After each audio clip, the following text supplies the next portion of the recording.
Hello everyone, and welcome to the Fictional Vortex. So we are back with an interesting movie on what if Naruto was the dragon god, a Khatan star sage, Naruto X and Eldar Farseer, Warhammer 40,000.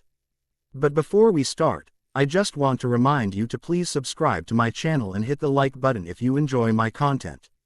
Let's start the story. Chapter 1. Rift Between Worlds. Blood-flecked rain pattered against the Anbu mask resting on Naruto Uzumaki's lap.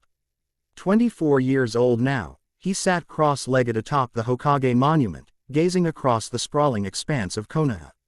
The village had changed dramatically since the Fourth Shinobi War. Glass and steel towers now punctuated the skyline alongside traditional wooden structures, power lines crisscrossed between buildings. And the faces carved into the mountain had gained 2 additions since his youth. Lightning fractured the pre-dawn sky, illuminating the jagged scar that ran from his R.I.P. temple to the corner of his mouth, a parting gift from Sasuke during their final confrontation years ago. Naruto traced it absently, feeling the slight depression in otherwise tanned skin. The rain intensified, washing crimson residue from the porcelain fox mask into rivulets between his calloused fingers. 3 squads of foreign operatives eliminated in one night, he murmured to himself. Yet they weren't after scrolls, weapons, or even the usual intelligence. His fingers closed around a peculiar metallic fragment recovered from the lead assassin, an artifact that defied all analysis by Konoha's research division. Inside his mindscape, a massive orange-furred fox opened a single crimson eye. They knew what they were looking for, Kit. And it wasn't in the Hokage's vault. They were looking for me, weren't they? Naruto didn't phrase it as a question. 6 assassination attempts in as many weeks, all coordinated with a level of precision that spoke of resources beyond normal shinobi operations. The energy signature they're tracking is mine, or rather, what lies beneath mine. Kurama's voice carried unusual hesitation. Something is changing in the fabric of reality. I can feel it, ripples in dimensions that have remained stable for millennia. Naruto stood, securing the mask to his belt rather than his face. His Anbu days were technically behind him. The mask a ceremonial holdover from his status as special advisor to the Hokage. The black and gray armor he wore remained functional though, reinforced with seals of his own design, a fusion of his parents' legacy and his own innovations. The village below remained unaware of the dimensional disturbances Naruto and Kurama had been tracking for months. Strange energy flares on the outskirts of Fire Country. Disappearances in remote areas, and most concerning, the whispering dreams that had plagued civilians and shinobi alike. Dreams of stars dying and ancient metal gods awakening. Kakashi-sensei is expecting my report, Naruto said, gathering his equipment. The former copy nin had stepped down as Hokage 3 years prior, but still served as Konoha's chief strategist and Naruto's most trusted confidant in matters too sensitive even for the current Hokage. As he prepared to leap from the monument, a pulse of wrongness emanated from the north, powerful enough to make Naruto stumble mid-step. It wasn't killing intent or chakra, it felt like reality itself shuddering. Now, Naruto. Kurama's voice thundered with urgency Naruto hadn't heard since the war. Without hesitation, Naruto flashed through hand seals and vanished in a yellow flash reminiscent of his father's technique. The teleportation jutsu he'd perfected deposited him on the outskirts of a dense forest 20 miles north of Konoha. Near one of his strategically placed kunai markers. The devastation was immediate and absolute, a perfect circle of forest simply gone, replaced by scorched earth that still smoldered with unnatural blue flames. At the center stood 7 figures in elaborate robes adorned with unfamiliar symbols, surrounding a pulsating tear in space that wavered like heat above desert sand. The Star Dragon awakens, intoned the central figure, a tall man whose face remained hidden beneath an ornate mask of bone and metal. The Necronter's ancient weapon will be ours to command. Naruto assessed the situation with practiced efficiency. The 7 cultists maintained a ritual formation, channeling energy into the spatial tier. Their chakra signatures were wrong, Contamina. Ted with something ancient and hungry that set every instinct on edge. I don't know what you're trying to summon, Naruto called out, stepping from the tree line, but you picked the wrong country to do it in. The masked leader turned, revealing eye sockets filled with swirling galaxies instead of human eyes. The vessel arrives, he said with unnatural calm. Right on schedule. 4 of the cultists broke formation and attacked simultaneously. Their movements were unnaturally fluid, bodies bending at impossible angles as they closed distance. Naruto created no shadow clones, needing no distractions for what came next. The first cultist launched a barrage of kunai that split mid-flight into geometrically impossible shapes, warping through space rather than simply flying through it. Activating the seal network embedded in his armor, Naruto phased partially out of synchronization with regular space-time, a technique developed specifically for opponents using space-time ninjutsu. Impossible weapons passed through him as he became momentarily quantum uncertain. Sage art. Gravity well, Naruto whispered, slamming his palm into the ground. The earth compressed beneath his touch, creating a localized gravitational anomaly that pulled the 4 attackers off balance. Without pause, Naruto flowed through the disoriented cultists, precise strikes severing tendons and nerve clusters rather than killing outright. He needed information. Your resistance was anticipated, Vessel, said the leader, unperturbed by his fallen comrades. In fact, it was required. The spatial tear behind them pulsed violently, expanding to twice its previous size. Through the distortion, Naruto glimpsed impossible vistas, worlds where physics operated under alien principles, geometries that hurt the mind. And vast entities moving between dying stars. What the hell are you trying to do? Naruto demanded, gathering nature energy to enter sage mode.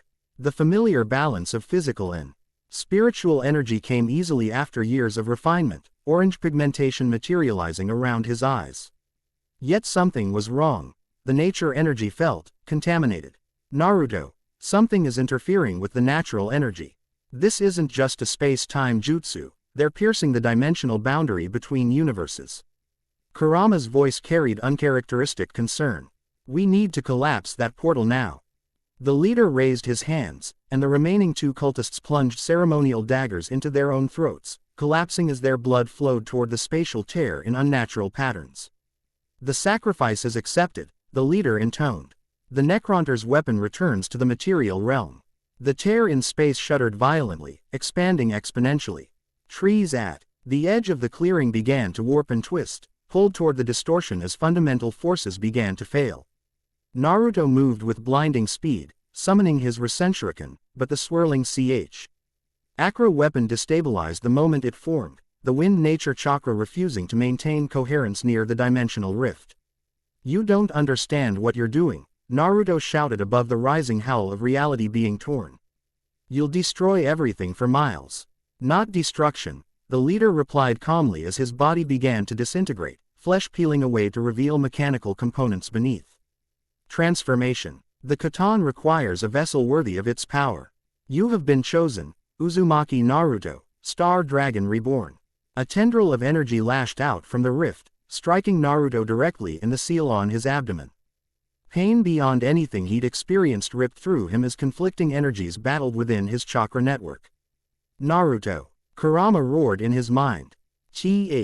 Air trying to use me as a conduit to reach something deeper.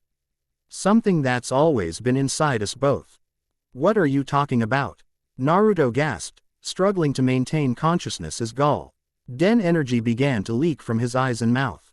The truth I've hidden for your entire life, Kurama replied, his voice changing, becoming simultaneously more ancient and more alien. The E-tailed fox was never the true beast sealed within you. I am merely the shell, the container crafted by the sage of 6 paths to house a fragment of something far older and more terrible. The dimensional tear expanded further, now nearly 100 meters across. Trees, earth, and even light itself seemed to be dragged into its maw. Within the distortion, Naruto glimpsed vast metal constructs orbiting dead stars.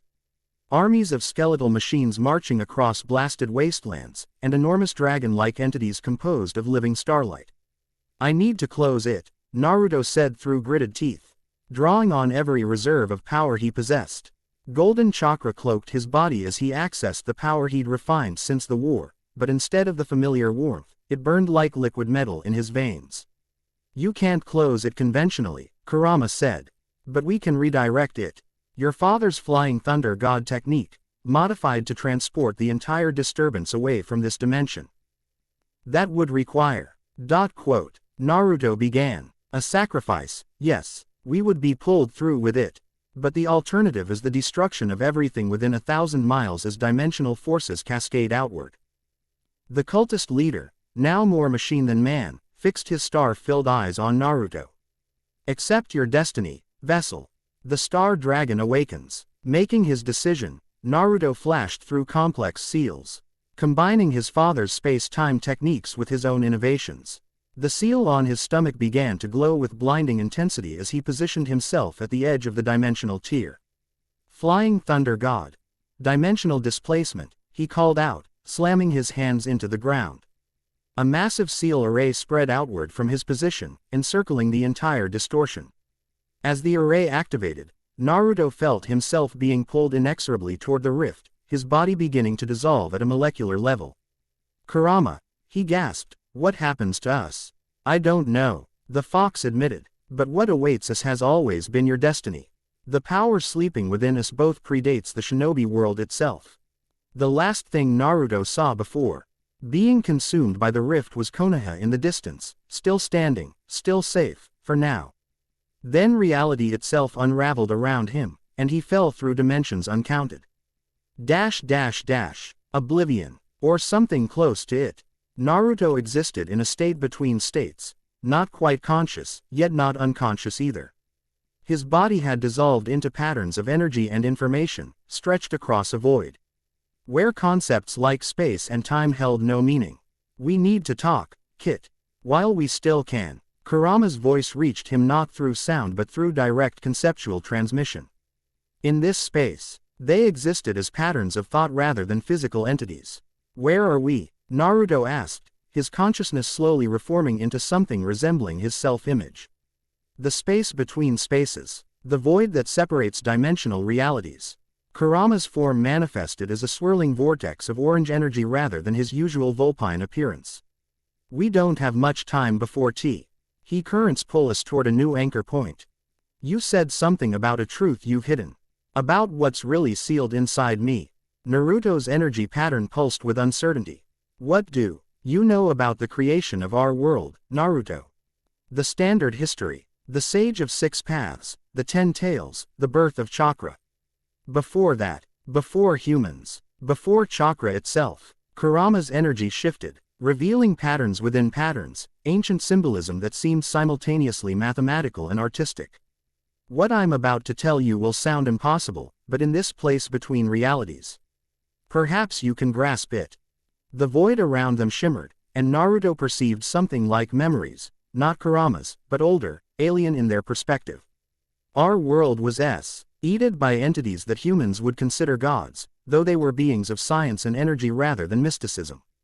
The Biju, myself included, were created as containers, living prisons to house fragments of one such entity that had been shattered and bound. Images formed in the void. A dragon-like being composed of living starlight, powerful beyond comprehension, battling other godlike entities amid the death throes of stars. The Sage of Six Paths didn't create chakra from nothing. He rediscovered and reshaped the residual energy of these ancient beings, making it accessible to humans. What is sealed within you, within us both, is a fragment of a star god, a Khitan as they were known in their own tongue. That's impossible, Naruto objected. I would have noticed something like that. Would you? Your entire life, your extraordinary healing, your immense chakra reserves, your affinity for sage techniques that connect with natural energy, these were all manifestations of the fragment's power. Filtered through my own. The void shuddered around them, currents of interdimensional energy pulling at their essence. We're being drawn toward a new reality, one where these entities originated. The cultists didn't create that rift by accident, they were agents of powers in that dimension, seeking to reclaim the fragment. So what happens now? Naruto asked, his consciousness fluctuating as interdimensional forces pulled at him. What happens to me? I don't know, Kurama admitted. As we cross over, the barriers of maintained between our consciousness and the fragment will weaken. You may begin to access powers and memories not your own. You may change in ways I cannot predict. Will I still be me? The question contained a LL of Naruto's fears distilled to their essence. That depends entirely on your will, Kit. It always has. Kurama's energy pattern began to merge more closely with Naruto's. We're approaching the boundary. Brace yourself. The void contracted around them, reality reasserting its presence as they were pulled toward a new dimensional anchor. Naruto felt himself being compressed, reconstructed. Atoms and energy reforming into matter as consciousness realigned with physical form. What should I expect on the other side? Naruto asked as the process accelerated. A universe far older and darker than our own. Kurama replied, his voice fading as their consciousness began to separate again. A galaxy where gods and mortals wage eternal war, where hope is the rarest resource, and where your powers will make you both a weapon and a target.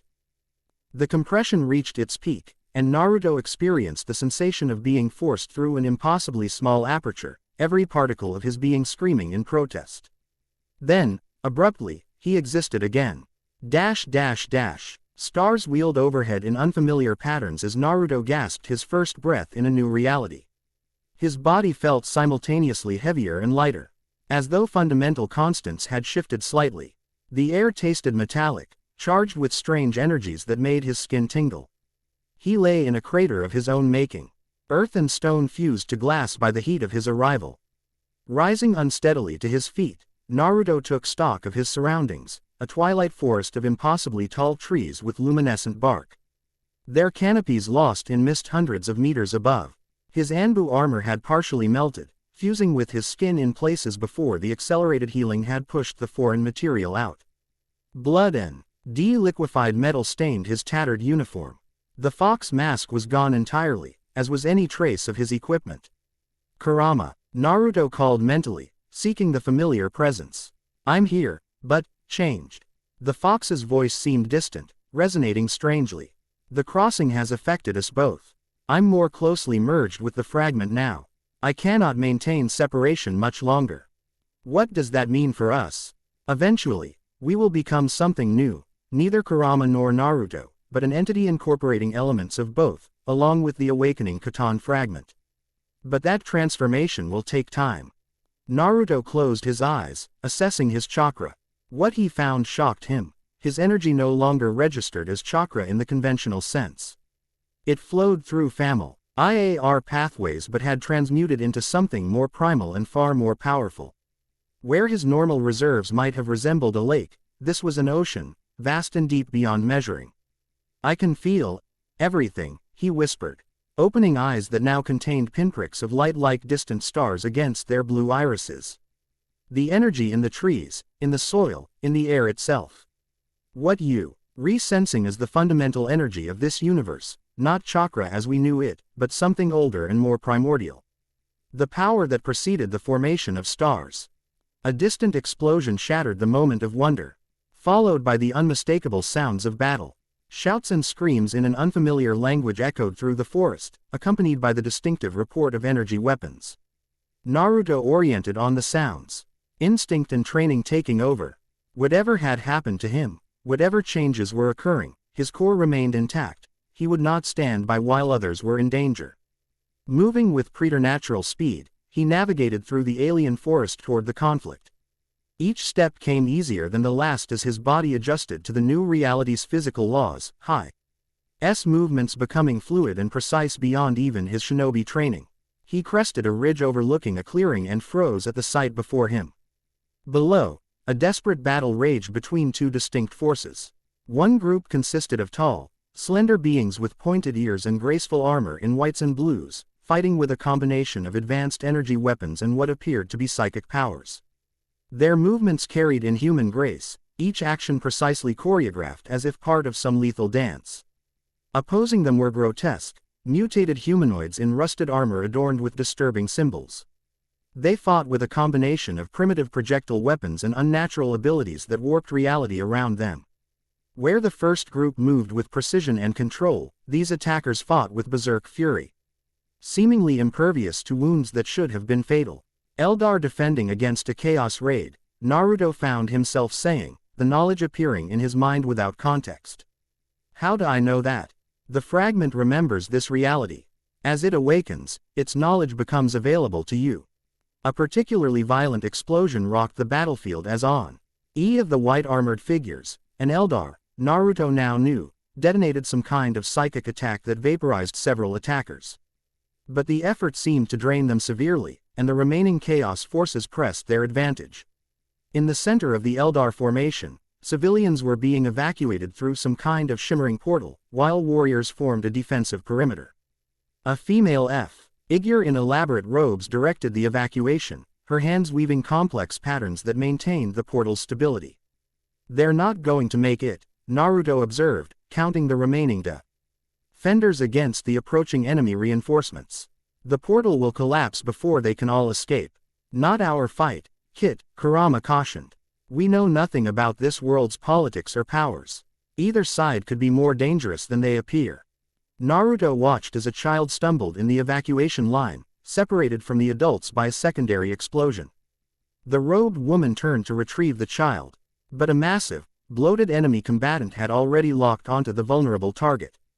Decision made, Naruto moved. The distance between the ridge and the battlefield vanished. Head in an instant as Naruto tapped into his new reserves.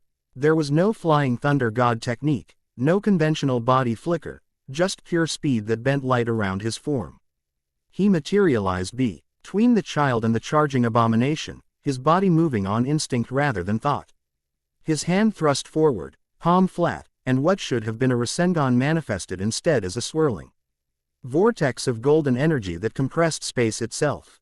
The Chaos Warrior disintegrated on contact, matter converted directly to energy in a blast that scorched the earth but somehow curved around the child, leaving them untouched. Silence fell across the battlefield as both factions registered his presence. Naruto stood, golden energy crackling across his form, eyes blazing with starlight. The robed woman stared at him, her expression transitioning from shock to something closer to religious awe. "The dragon," she whispered in a musical language that Naruto somehow understood. "The prophecy manifests." The remaining Chaos forces hesitated, then renewed their attack with redoubled fury, now focused primarily on Naruto. Their leader, a horned figure in ornate armor, pointed toward him. Quote, "The vessel must be claimed for the dark gods." What followed was unlike any battle Naruto had ever experienced. His body moved with impossible speed and precision, each motion guided by combat instinct. CTS refined through years of shinobi training now enhanced by something older and far more powerful. He needed no jutsu, no complex techniques, the energy responded directly to his will. Where he gestured, golden light materialized as solid constructs. Where he focused his attention, gravity intensified to crush enemies into the ground. When projectiles flew toward him, time locally slowed, allowing him to pluck them from the air. "Evacuate your people," Naruto called to the robed woman, deflecting a barrage of warp-infused bullets with a gesture that converted them to harmless light. "I'll hold them off." The woman hesitated only momentarily before nodding and returning to the portal, expediting the evacuation while watching Naruto with calculating eyes.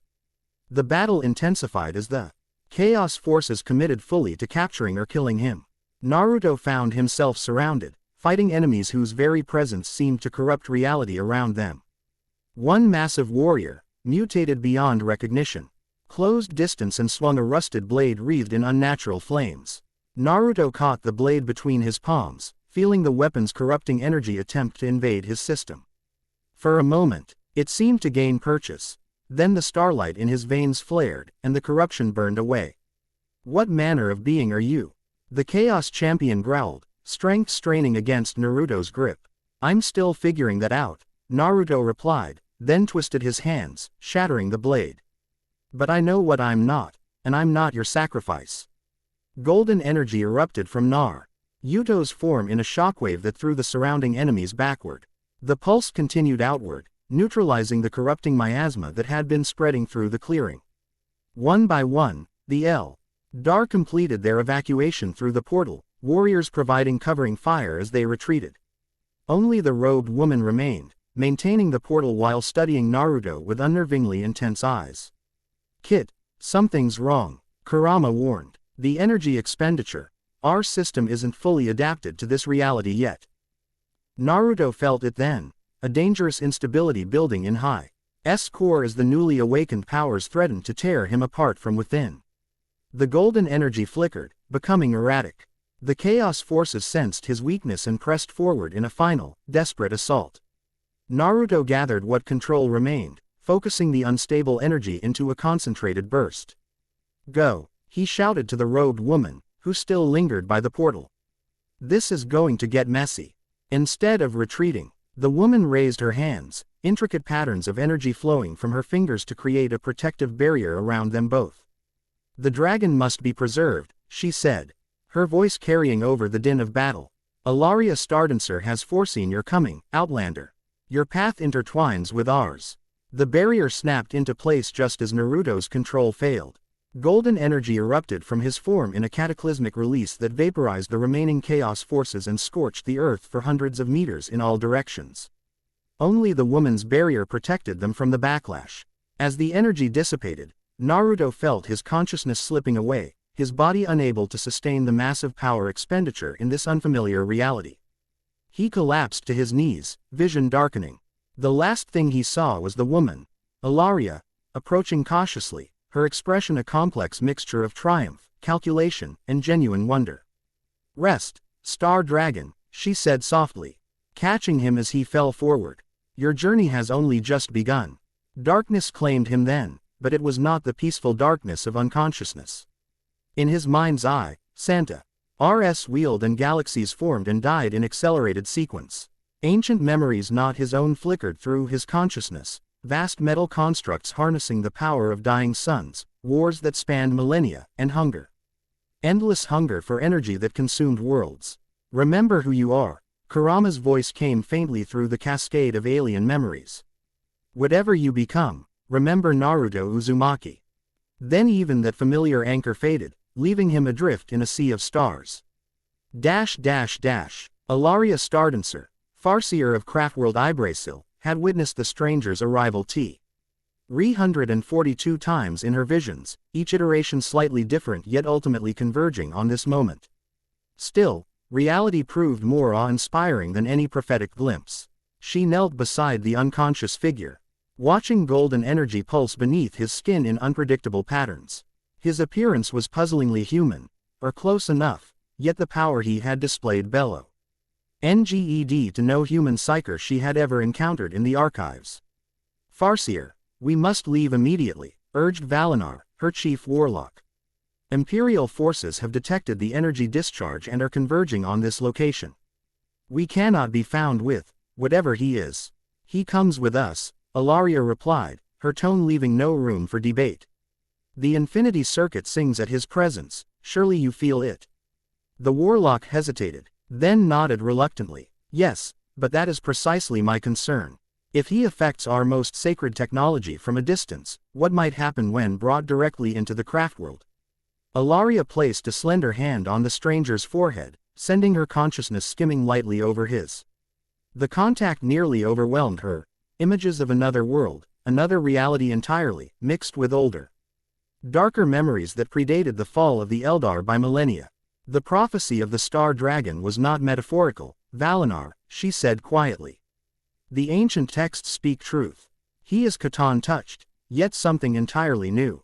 "All the more reason for caution," Valinar insisted. "The Catan are the great enemies, devourers of life and soul alike.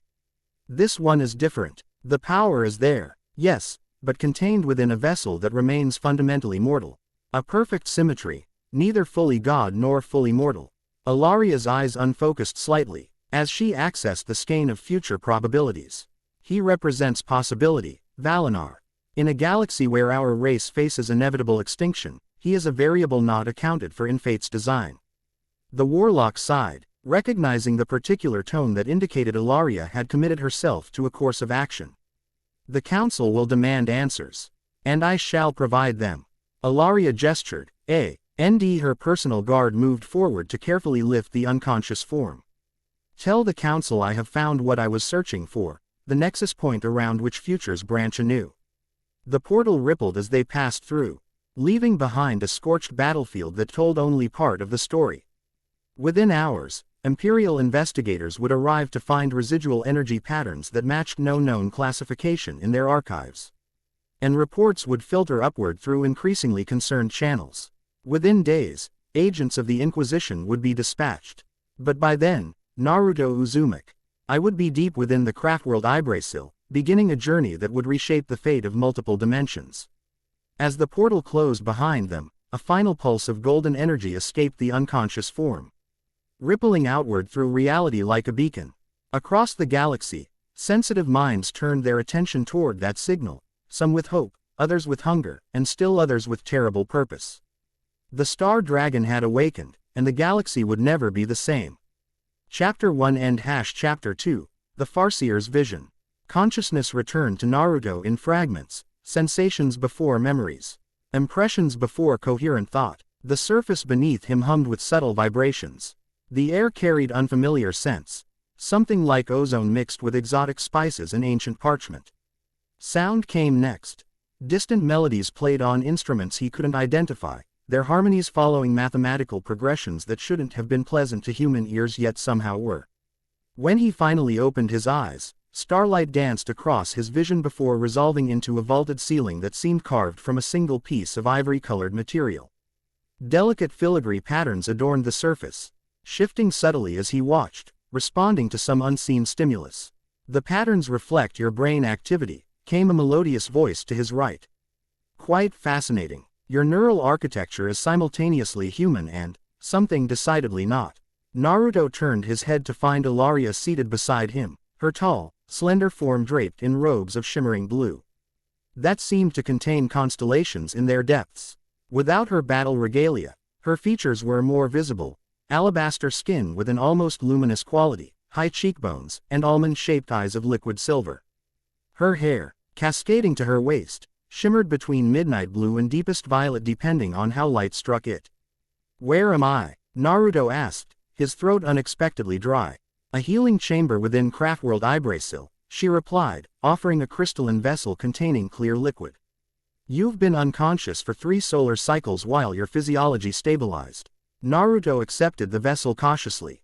His shinobi instinct screamed caution, but deeper intuition, perhaps from the awakening entity within him, suggested the liquid was safe. It tasted like water distilled to impossible purity, carrying subtle energies that revitalized him immediately. "Craftworld?" he asked, searching through the fragmented knowledge that had appeared in his mind during the battle. "A world ship, our home among the stars since the fall." Elaria's expression revealed nothing, but her posture suggested she was evaluating his every reaction. "One of the last bastions of the Eldar race. Though I suspect terms like Eldar and Craftworld hold little meaning for you, Outlander." Naruto sat up slowly, taking stock of his condition. He wore a simple garment of silvery material that adjusted to his movements like living tissue. His chakra, or whatever it had become, flowed steadily through his pathways, no longer threatening to tear him apart but still fundamentally altered. "Kurama," he called mentally, seeking the familiar presence. No distinct response came, but something stirred in his consciousness, a presence neither fully Kurama nor wholly alien, but merging of both with his own essence. Not gone, then, but changing. "Your companion entity has retreated deep into your shared consciousness," Elaria observed, startling Naruto. "Yes, I sense him. During your healing, I was required to establish a shallow psychic link to stabilize your energy patterns. I glimpsed fragments." Naruto tensed. "You were in my mind. Only its outermost layers, and only out of necessity." She made a graceful gesture that somehow conveyed both apology and clinical detachment. "Your energy was consuming you from within. Without intervention, your physical form would have been reduced to its constituent atoms within hours." Memories of the battle flooded back. The golden energy, the instinctive powers he'd manifested, the strange knowledge that had appeared in his mind. "You called me dragon during the battle," Naruto said. "Why?" Something flickered behind Elaria's composed expression. Calculation, perhaps, or satisfaction that he'd asked precisely the question she anticipated. "The Farseer Council awaits your presence," she replied, elegantly sidestepping his question. "They will wish to hear your account directly, and they have questions of their own." "And if I don't feel like being interrogated?" Naruto stood, testing his body's response. Despite days of unconsciousness, his muscles responded perfectly, better than perfectly. He felt lighter, faster, as though gravity had less hold on him. Consider it a cultural exchange rather than an interrogation. Elaria rose in one fluid motion, her height becoming apparent as she stood nearly a head taller than Naruto. You are not a prisoner, Star Dragon, but neither are you yet an ally. The council must determine which you will become. The implied threat was clear, yet delivered with such diplomatic grace that direct confrontation seemed inappropriate. Naruto recognized political maneuvering when he encountered it. He'd navigated Konoha's councils and the shinobi alliance's bureaucracy long enough to recognize the delicate dance. Lead the way, then, he conceded with a slight nod. But I have conditions of my own to discuss afterward. A ghost of a smile touched Ilaria's lips. Indeed you do. The privilege of power, is it not? She gestured toward an archway that dilated open at their approach, revealing a corridor that seemed to extend impossibly far in both directions. The walls were the same ivory-like material as the ceiling, inlaid with circuitry that pulsed with soft light. As they walked, Naruto absorbed details with the heightened awareness of both ninja training and his newly enhanced senses. The corridor was populated with other Eldar, all tall, graceful beings who moved with deliberate precision. They regarded him with expressions ranging from wary curiosity to barely concealed hostility. Your people don't seem thrilled about my presence, Naruto observed. You perceive correctly. The Eldar have survived millennia of hostility from virtually every faction in the galaxy by maintaining strict isolation and carefully curating outside contact. Ilaria's pace remained unhurried, giving Naruto ample opportunity to acclimate to his surroundings. Bringing an unknown entity of considerable power directly into our craftworld represents a significant deviation from established protocol. Yet you did it anyway. Yet I did. Her silver eyes slid toward him. Evaluating. The Eldar race stands at a crossroads, Star Dragon. Our numbers dwindle. Our worlds lie in ruins. Our gods are dead or worse than dead. Extinction looms inevitably on our horizon. In such circumstances, calculated risks become necessary. They approached a massive doorway inscribed with runes that shifted and rearranged themselves as Naruto watched. Ilaria paused, turning to face him fully. Before we proceed, understand this. The council members you are about to meet represent the oldest and most powerful psychers of our race. They will attempt to probe your intentions. Perhaps even your memories. I cannot prevent this without undermining my own position, but I can offer advice. Which is? Naruto asked, mentally preparing himself. He'd faced Yamanaka mind techniques before, but something told him Eldar psychic abilities operated on an entirely different scale. Focus on what you are, not what you might become, Ilaria said enigmatically. And remember that in this chamber, words often matter less than the thoughts behind them. The doors parted silently, revealing a circular chamber dominated by a central dais surrounded by 9 elevated seats. 8 were occupied by Eldar in elaborate regalia distinct from the simpler garments Naruto had observed thus far. The 9th seat, directly opposite the entrance, remained empty. That would be mine, Ilaria murmured before gliding forward with ceremonial precision. As they entered, Naruto felt a subtle pressure against his consciousness, not invasive yet, but present, like fingers testing the surface of water before plunging in. He reinforced his mental barriers instinctively, drawing on techniques refined during years of sharing his mind with Kurama. The pressure receded slightly, accompanied by murmurs of surprise from several council members. Farseer Stardancer, intoned an elderly male Eldar whose robes bore intricate golden embroidery, you have brought the anomaly directly into our sanctum. Against the explicit recommendation of the Warlock Conclave. Honored Counselor, Ilaria replied with perfect composure, I present to you Uzumaki Naruto of Dimension Tributary 7 Delta. Vessel of the Star Dragon Fragment. I have confirmed through divination that his presence represents opportunity rather than threat. Your divinations have proven creative in their interpretation before, Stardancer. Remarked a female counselor whose face was partially obscured by an ornate half-mask. The Infinity Circuit's disruption upon his arrival cannot be ignored.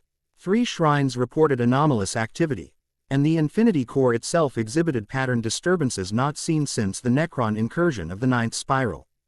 Naruto remained silent, analyzing the exchange. The political undercurrents were clear. Ilaria held significant authority but faced opposition within the council. His presence represented a gamble on her part, one that could strengthen or undermine her position depending on the outcome. The central dais illuminated as Ilaria took her seat, completing the circle. A three-dimensional projection materialized above it, a perfect representation of Naruto's form. But overlaid with energy patterns rendered visible. Golden light suffused the image, concentrated particularly in his abdomen where the seal had once contained Kurama. "Impossible," whispered one counselor. Leaning forward, "The energy signature is consistent with Khatan radiation, yet contained within a biological matrix that should not be capable of channeling such power." "Not merely contained," corrected another, manipulating controls on his chair's armrest to enhance certain aspects of the projection. "Integrated. The Khatan energy patterns have intertwined with H's native biological energy system, a symbiosis rather than a possession. Which makes him all the more dangerous," declared the golden-robed counselor who had spoken first. "The star gods devour all they touch. If this human form is indeed hosting a Khatan fragment, it represents an existential threat to this craftworld and potentially our entire race." Counselor Iandon speaks truthfully about the nature of pure Khatan entities. Ilaria acknowledged, yet fails to account for the unique conditions present in this case. The fragment was sealed and transformed by powers in its native dimension. Filtered through a secondary entity for generations before reaching its current vessel. Naruto cleared his throat, his patience waning. "I'm standing right here," he pointed out. "If you have questions about what I am or what I intend, you could try asking me directly." The council chamber fell silent, several members appearing genuinely surprised that he would interrupt their deliberations. Ilaria's lips twitched in what might have been amusement. "The anomaly speaks," observed the masked counselor dryly. "Very well. Tell us, Uzumaki Naruto, what are you?" "Until 3 days ago, I was a shinobi, a warrior, from a village called Konohagakure," Naruto replied, deciding that direct honesty was his best approach. "I contained a powerful entity called the Nine-Tailed Fox, sealed within me at birth. During a confrontation with enemies attempting to open a dimensional rift, I learned that the fox was itself a container for something older, what you're calling a Khatan fragment." "And your intentions toward the Eldar race?" asked the golden-robed counselor. "I have no intentions toward your race specifically," Naruto said bluntly. "I'm still trying to understand what happened. To me and whether there's any way to return to my own dimension. Your Farseer helped me during the battle and possibly saved my life afterward.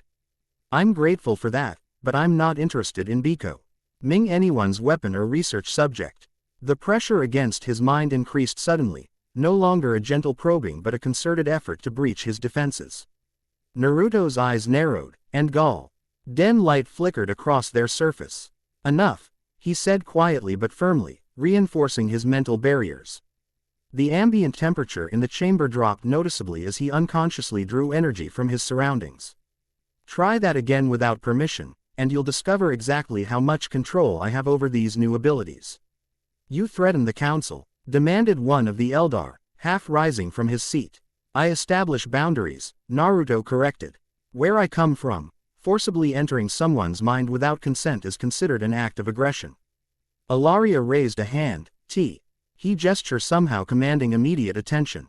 "The Star Dragon speaks reasonably. We cannot demand trust while simultaneously violating it. I propose a controlled sharing, a mutual psychic exchange with appropriate safeguards. I will serve as conduit and mediator." Murmurs circulated among the council members, most seeming displeased but reluctantly accepting Ilaria's proposal. The golden-robed counselor finally nodded. "Proceed, Farseer Stardancer. But containment protocols remain in effect. At the first sign of Khatan corruption or hostile intent, the chamber defenses will activate." Ilaria descended gracefully from her seat, returning to stand before Naruto. "A compromise," she explained. "I will establish a controlled psychic link between us. Through me, the council can observe relevant aspects of your past and nature without directly invading your consciousness. In return, you will be granted the same insight into our race and current situation." "Are these terms acceptable?" Naruto considered briefly. "What prevents you from taking information I don't intend to share?" "The link is reciprocal and requires active participation. Think of it as a controlled dream WHER. Both participants retain awareness and agency." She extended slender hands, palms upward. "You will feel my presence at the boundaries of your thoughts, but I cannot proceed deeper without your consent." It was a risk, but one that potentially offered significant rewards. Knowledge of this new universe and its rules, insight into the Eldar that might help navigate their politics, and possibly information about his own transformed nature. Agreed, Naruto said, placing his hands lightly atop hers. The contact initiated an immediate response, a tingling sensation that traveled up his arms and into his mind. Alaria's presence manifested as a complex lattice of light at the periphery of his consciousness, intricate and alien yet somehow familiar. Relax, her voice echoed in his mind. Allow the connection to form naturally. Fighting it creates distortion. Naruto consciously lowered his defenses, allowing Alaria's presence to settle like a veil over his thoughts. The sensation was unlike anything he'd experienced. Not the invasive probe of Yamanaka techniques nor the forceful presence of Kurama, but something more elegant and precise. The council chamber faded from his perception, replaced by a mental landscape of shared construction. They stood in a representation of Konoha, but a Konoha overlaid with elements of Eldar architecture, the familiar streets intersecting impossible crystalline structures that shouldn't have existed in physical space. Your home, Alaria observed, her mental projection appearing beside him. In this space, she seemed simultaneously more and less than her physical form, her essence distilled to pure concept while expanding to encompass perspectives and dimensions impossible in ordinary reality. As I remember it, Naruto confirmed. Though it's changing even as we speak. Indeed, the hybrid landscape shifted continuously, buildings and landmarks from his memory intermingling with alien structures drawn from Alaria's mind. The Hokage monument morphed to include faces with Eldar features, while the Ninja Academy's simple architecture acquired sweeping arches and living wraithbone components. The council observes, Alaria reminded him, gesturing to 9 points of light that hovered at the periphery of the shared mindscape. Show them what you wish them to understand.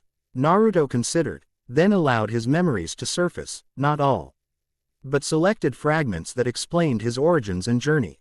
The landscape transformed to display his childhood, his struggles as a Jinchuriki, the Fourth Shinobi War, and finally, the confrontation with the cultists that had sent him across dimensions. As the memories played out around them, Alaria's mental presence registered surprise, curiosity, and something like empathetic recognition.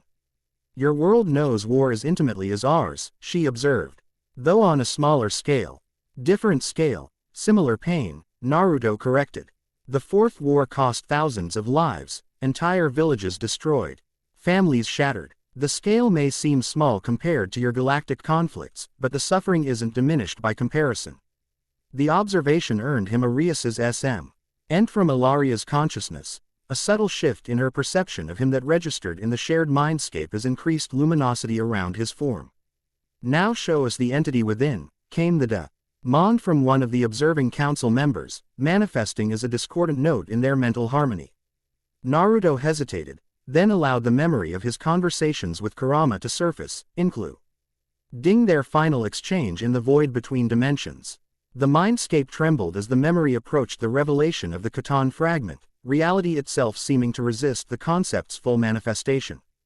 Careful, Alaria cautioned. The true nature of the star gods causes psychic disruption even when merely contemplated. Filter it through your understanding rather than attempting direct representation. Following her guidance, Naruto focused on his subjective experience, the sensations of the fragment's awakening, the new abilities, the strange knowledge that had appeared in his mind.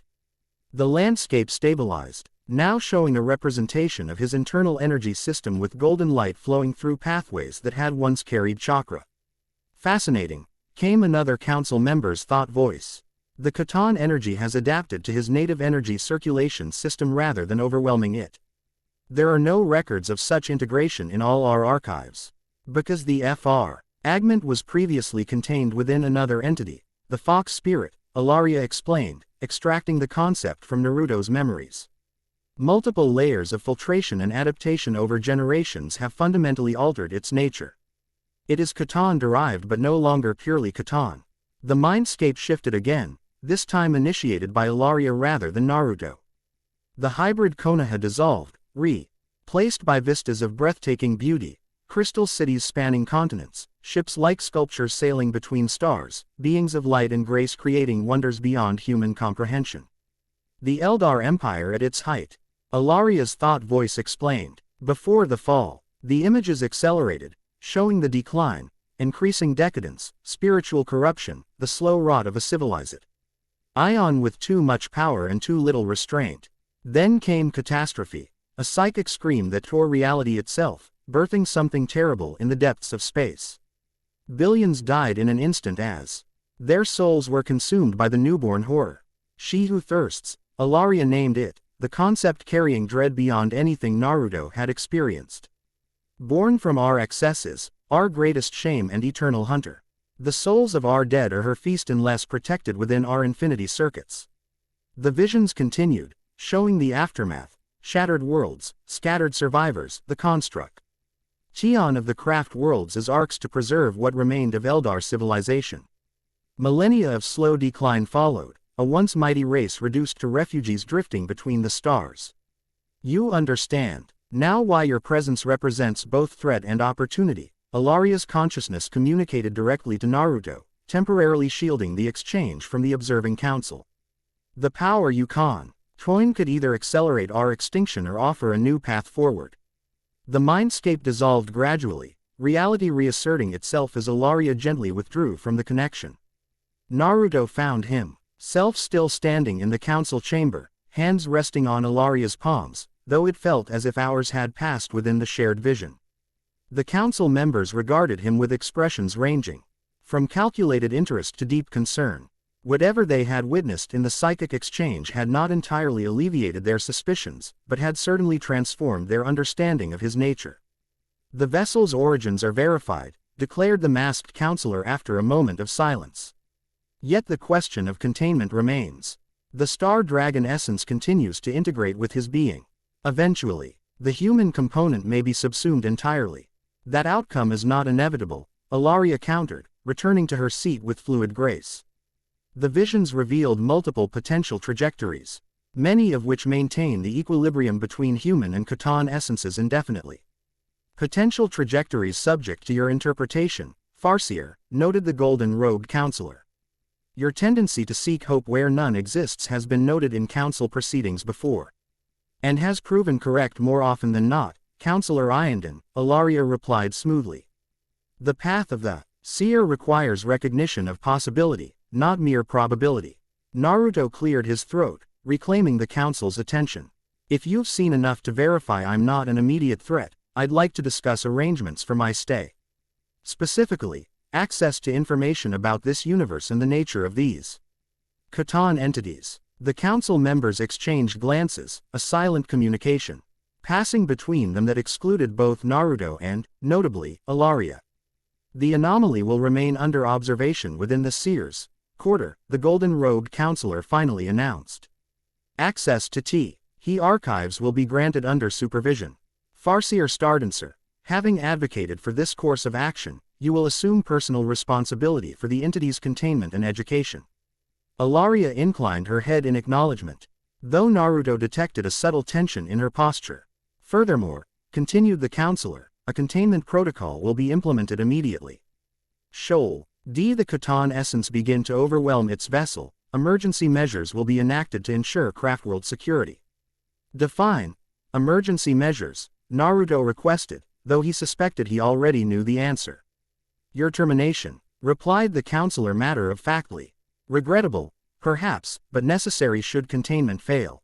I understand, Naruto said, maintaining his composure. I agree to your terms with one condition of my own. I retain freedom of movement within permitted areas. I won't be locked in a cell or laboratory.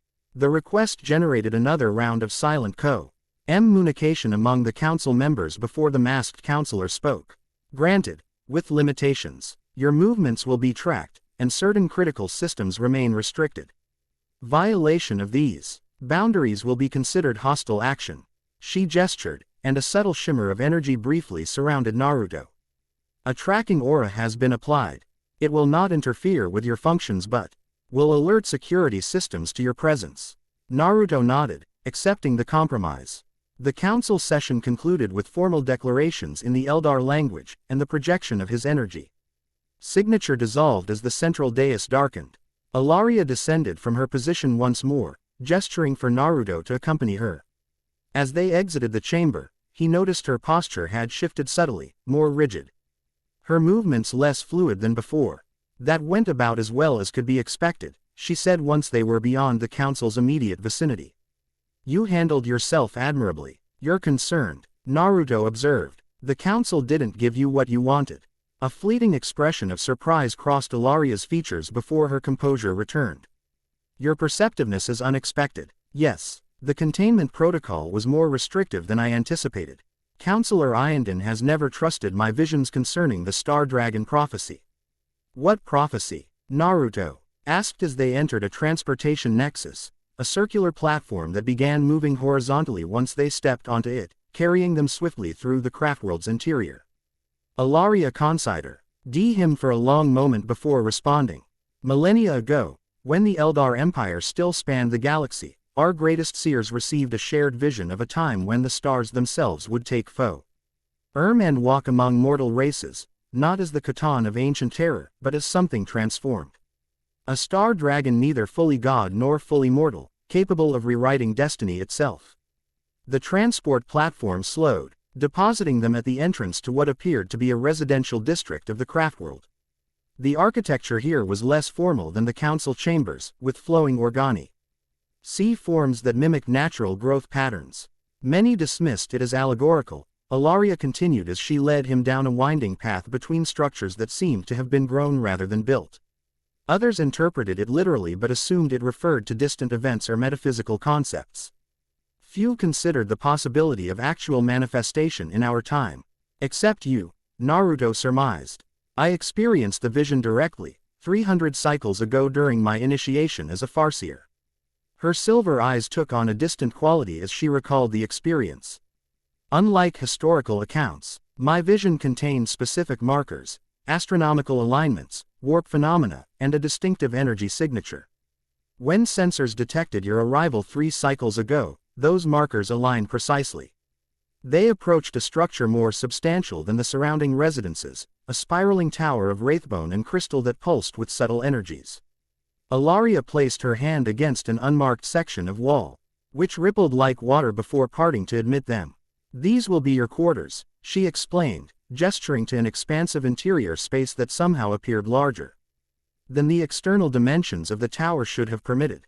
The Seer's quarter exists partially outside conventional space-time, which should accommodate your energy fluctuations more safely than standard habitation units. Naruto moved further into the space, taking in details with quiet appreciation.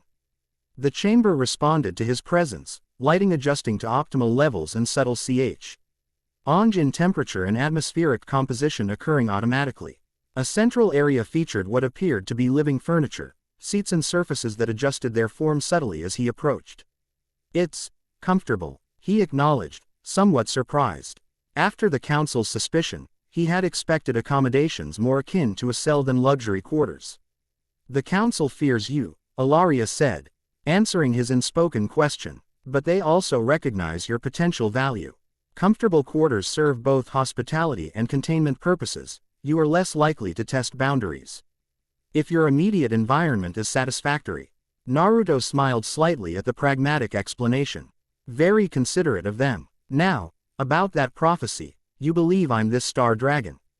I know you are, she corrected. The psychic resonance is unmistakable.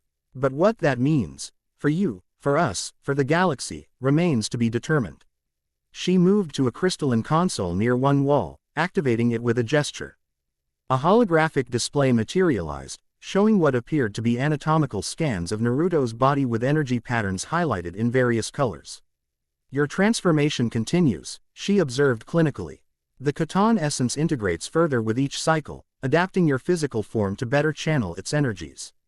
Eventually, you will need to learn to control these changes consciously, or they will proceed according to the fragment's instinctual patterns rather than your will.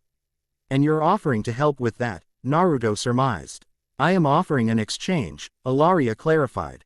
Guidance in understanding and controlling your evolving nature, in return for your assistance with matters critical to my people's survival. What kind of assistance? Quote, that depends on how your abilities manifest, she replied. But primarily, you represent a variable not accounted for in established fate patterns. The doom of the Eldar has been written since the fall. A slow extinction as our numbers dwindle and our enemies multiply. Yet your presence creates ripples in the skein of fate, new possibilities where none existed before. Naruto considered this, owing to examine the holographic display more closely. The golden energy within his system had indeed expanded its integration, following pathways that once carried chakra but now extended beyond them, creating new connections throughout his body. I'm not interested in being anyone's savior or weapon, he said finally. I've played those roles before. But I do need to understand what's happening to me. And I need allies in this new reality. Ilaria inclined her head slightly. A pragmatic approach. Then let us begin with education. The archives contain extensive information on the Khitan and their history, though much was lost during the fall, and more remains speculation rather than verified fact. She manipulated the console again, and the anatomical display was replaced by Historica images, vast machine-like beings harvesting the energy of stars, wars between godlike entities that shattered planets as collateral damage, and skeletal mechanical warriors serving these star gods. The Necrontyr were a race of mortal beings who made a terrible bargain with entities that existed within stars, Ilaria explained. In exchange for immortality, they transferred their consciousness into mechanical bodies, becoming the Necrons. The star entities they worshipped, the Khitan, used this transformation to feed on their life essence and gain physical form in our dimension. The ages shifted to show devastating wars between these machine armies and ancient Eldar forces. The war in heaven nearly destroyed all life in the galaxy, Ilaria continued. Eventually, the Necrons turned against their Khitan masters, using technologies beyond our comprehension to shatter them into fragments. These fragments were imprisoned in tesseract labyrinths, dimensional constructs designed to contain their power indefinitely. But one such fragment somehow crossed between dimensions and ended up in my world, Naruto concluded, connecting the fragments of knowledge he'd received from Kurama. So it would appear, perhaps intentionally exiled by the Necrons, perhaps escaping through some dimensional anomaly, the exact mechanism remains unknown. What matters is that this fragment underwent a transformation unique in our records. Rather than attempting to reconstitute itself or possess host bodies as typical Khitan shards do, it appears to have gradually adapted to coexistence with first your Kurama entity and now with you directly. Naruto absorbed this information, correlating it with what he already knew. Kurama mentioned something about the Sage of Six Paths, the founder of our ninja world's chakra system. He said the sage didn't create chakra but rediscovered and reshaped residual energy from these ancient beings. A logical hypothesis, Ilaria agreed. Khitan energy manipulates fundamental forces of reality itself. If such energy were introduced to your dimension, it might well serve as the foundation for what you call chakra, particularly if filtered and transformed through intermediate entities like your tailed beasts. A chime sounded from the console, and Ilaria's expression shifted subtly, a slight narrowing of the eyes that suggested annoyance. The Warlock Conclave requests immediate consultation regarding containment protocols, she explained. Politics, unfortunately, requires attention even in times of discovery. I must leave you temporarily. She gestured to the console. This terminal has been programmed with basic historical and cultural information suitable for initial orientation. Security limitations prevent access to sensitive systems or communications, but should provide adequate educational material. Naruto nodded. I understand. Go handle your politics. I've done enough of that myself to recognize the necessity. Ilaria paused at the threshold, studying him with those silver eyes that seemed to perceive far more than physical reality. You are not what I expected, Uzumaki Naruto. The prophecy speaks of power beyond comprehension, yet makes no mention of the mind that would wield it. Is that a compliment? Naruto asked with a slight smile. An observation, she replied. One that gives me hope my gamble may yet prove worthwhile. After Ilaria's departure, Naruto spent hours exploring the information provided through the console. The history of this galaxy proved simultaneously fascinating and horrifying. A narrative of ancient civilizations rising and falling, gods born and destroyed, and endless war spanning millennia. The Eldar's own history was particularly tragic, their fall from galaxy-spanning empire to endangered species. Their fractured culture divided between the ascetic discipline of the craft worlds and the hedonistic cruelty of their dark kin. More immediately relevant was the information on Catan, though clearly limited compared to what the archives must contain. These star gods possessed power approaching omnipotence within material reality, capable of manipulating fundamental forces, reshaping matter at will, and consuming energy in all its forms, including the life force of sentient beings. Not exactly reassuring, Naruto muttered to himself, contemplating the entity whose power now flowed through his veins. He attempted to contact Kurama again, focusing his consciousness inward as he had countless times before. Instead of the familiar mindscape, however, he encountered a strange dreamlike realm where stars wheeled overhead and golden energy flowed in currents around him. Kurama, he called, his voice echoing strangely. Here, and not here, came the response. Familiar yet distorted, as if multiple voices spoke in imperfect unison. The transformation progresses faster than anticipated. Our consciousness has begun to merge with the fragments. Can it be reversed? Naruto asked, though he suspected the answer. Unknown. Perhaps with technologies that exist in this dimension, Necron Tesseract labyrinths or similar containment systems. But such action may destroy us both at this stage. The voice shifted, becoming momentarily more recognizable as Kurama. More importantly, Kit, I'm not certain reversal would be wise. What do you mean? This galaxy is unlike our own. The threats here, these chaos entities, the Tyranid hive fleets mentioned in the archives, even the Necrons themselves, operate on scales our world never confronted. Ordinary human abilities would not suffice for survival, let alone accomplishing whatever purpose brought us here. You think our arrival was purposeful rather than accidental? Naruto asked, considering the implications. The cultists in our world spoke as if fulfilling a plan. The Eldar Farseer expected your coming. Too many coincidences suggest design rather than chance. The voice shifted again, becoming more alien. The fragment's knowledge suggests patterns of manipulation consistent with certain entities in this galaxy. Before Naruto could press further, ripples disturbed the starry mindscape, external stimuli pulling him back toward physical awareness. He opened his eyes to find the entrance to his quarters dilating open, admitting not Ilari, but a group of 3 Eldar in armor distinctly different from what he'd seen previously. Their helmets obscured their features entirely, and they carried staff-like weapons that hummed with contained energy. Uzumaki Naruto, the central figure, addressed him formally. Your presence is required in the research nexus. Farseer Ilaria has authorized expanded analysis of your energetic composition. Something in the phrasing triggered Naruto's suspicion. Has she? Interesting timing, considering she just left to meet with the Warlock Conclave. The armored Eldar exchanged glances, their body language confirming Naruto's suspicions. The Council's authorization supersedes individual Farseer jurisdiction. You will comply. Naruto rose slowly, assessing his options. The quarters were spacious, but offered limited tactical advantages. The 3 Eldar had positioned themselves with professional precision, blocking the only visible exit. I agreed to cooperate with research under specific conditions, he said calmly. Those included Farseer Ilaria's presence and my own informed consent. Neither condition is currently satisfied. Your consent is appreciated but not required, replied the lead figure. Raising his staff slightly, the containment protocol authorizes necessary measures for Craftworld security. Naruto sighed. Politics and factions. Some things remained consistent across dimensions.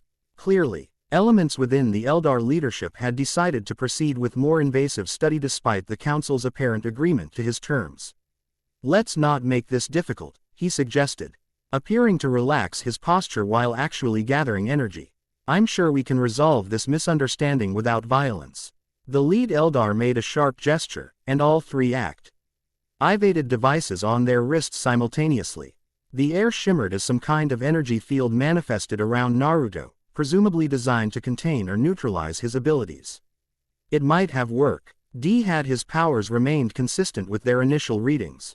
But the hours spent absorbing information had accelerated his adaptation, the Catan fragment integrating further with his system while he studied its nature. Golden light flickered across Naruto's skin as he tested the containment field. It was sophisticated technology, psychically attuned wraithbone infused with complex warding G. geometries, but fundamentally based on the principles of physical reality. The Khatan, as he had just learned, existed partially outside those principles. Last chance, he offered. Withdraw and we'll pretend this didn't happen. In response, the lead Eldar activated his staff, which discharged a pulse of energy designed to render targets unconscious. The pulse struck Naruto directly, and was absorbed, the golden light across his skin flaring brighter as it consumed the incoming energy. Containment failure, one of the Eldar reported tensely. Implementing secondary protocols, all three raised their weapons. But Naruto moved first. He didn't attack directly. Rather, he simply extended his awareness into the energy field surrounding him and folded it, creating a dimensional pocket that inverted the containment effect. The field collapsed inward, momentarily disorienting the Eldar as their own technology backfired. In that moment of confusion, Naruto surged forward, moving faster than his human appearance should have allowed. He disarmed the first Eldar with a precise strike that numbed the warrior's arm, spun past the second's hasty counterattack, and confronted the leader directly. "I don't want to hurt any of you," Naruto stated clearly, golden light now emanating from his eyes. "But I won't be taken against my will, either.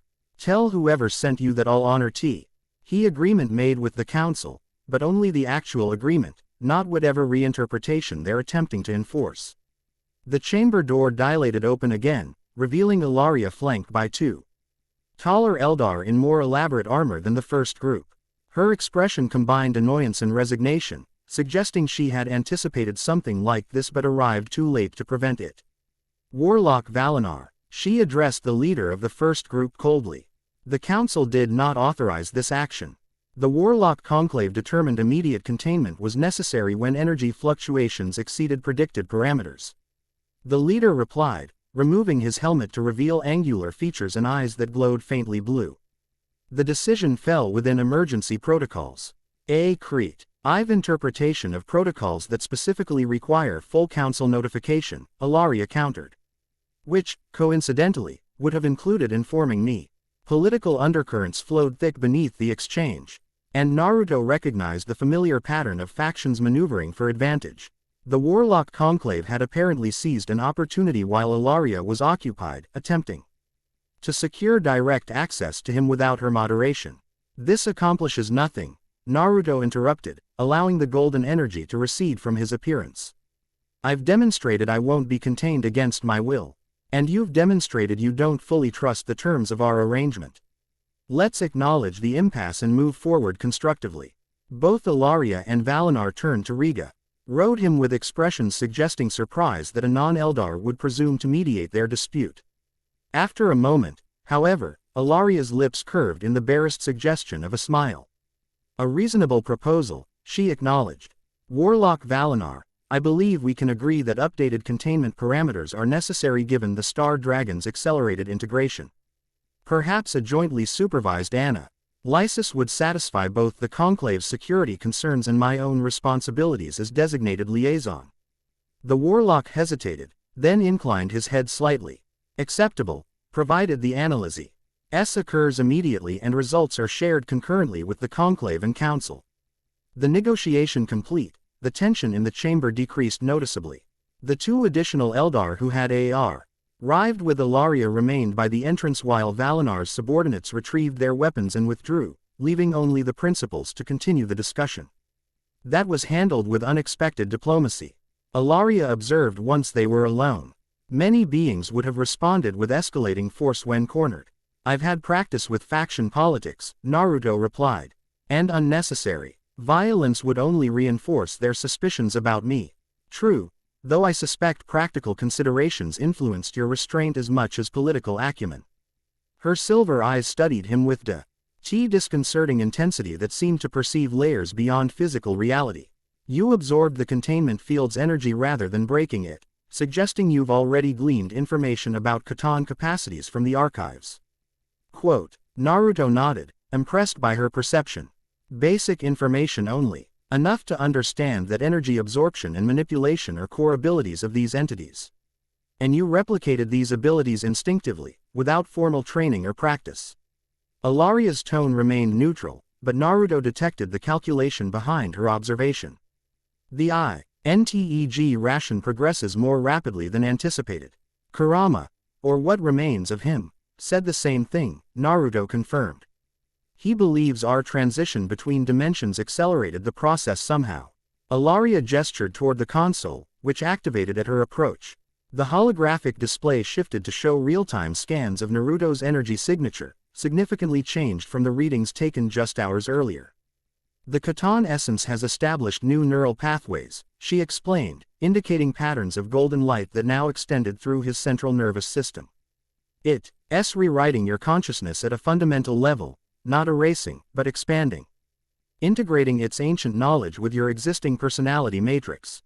Is that why I suddenly know things about this galaxy that I shouldn't? Naruto asked. Names, concepts, historical events that appear in my mind without context. Precisely. The fragment carries memories from before its imprisonment, no. Edge of this reality that predates even the Eldar Empire. Ilaria manipulated the display, enhancing certain readings.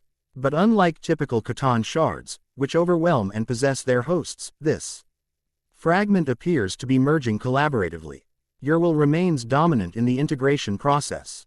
For now, Naruto said quietly. But for how long? The question hung in the air between them. Unanswered because both recognized the truth. No one knew with certainty. The situation was unprecedented in either of their experiences. The Council fears you will become a full Khatan reborn, Ilaria finally said. A star god with the power to consume souls and reshape reality, but potentially retaining enough of your human consciousness to act with purpose rather than blind hunger. And what do you fear, Farseer? Naruto asked, turning to face her directly. I fear you will not become enough of what the prophecy requires, she answered with unexpected candor. That the integration will stall in some half-state, leaving you powerful but not transformative. The star dragon of prophecy reshapes destiny itself. Nothing less will alter the fate that awaits my people. The admission surprised Naruto, not just its content but its straightforwardness. You're being unusually direct. The attempted seizure by Valinar's faction has accelerated matters, Ilaria explained. The world's political balance has destabilized around your presence. Some see opportunity, others existential threat. Within days, possibly hours, more aggressive factions will make their moves. We no longer have the luxury of gradual acclimation. What are you suggesting? We leave, she stated simply. Tonight, while the Council deliberates updated containment protocols and the various factions position themselves. My personal vessel can depart without alerting most security systems. Naruto considered the proposal. You're asking me to trust you completely, on very little evidence, while admitting you have your own agenda for my transformation. I am, Ilaria acknowledged, and offering nothing but honesty in return. Yes, I have an agenda, the survival of my race.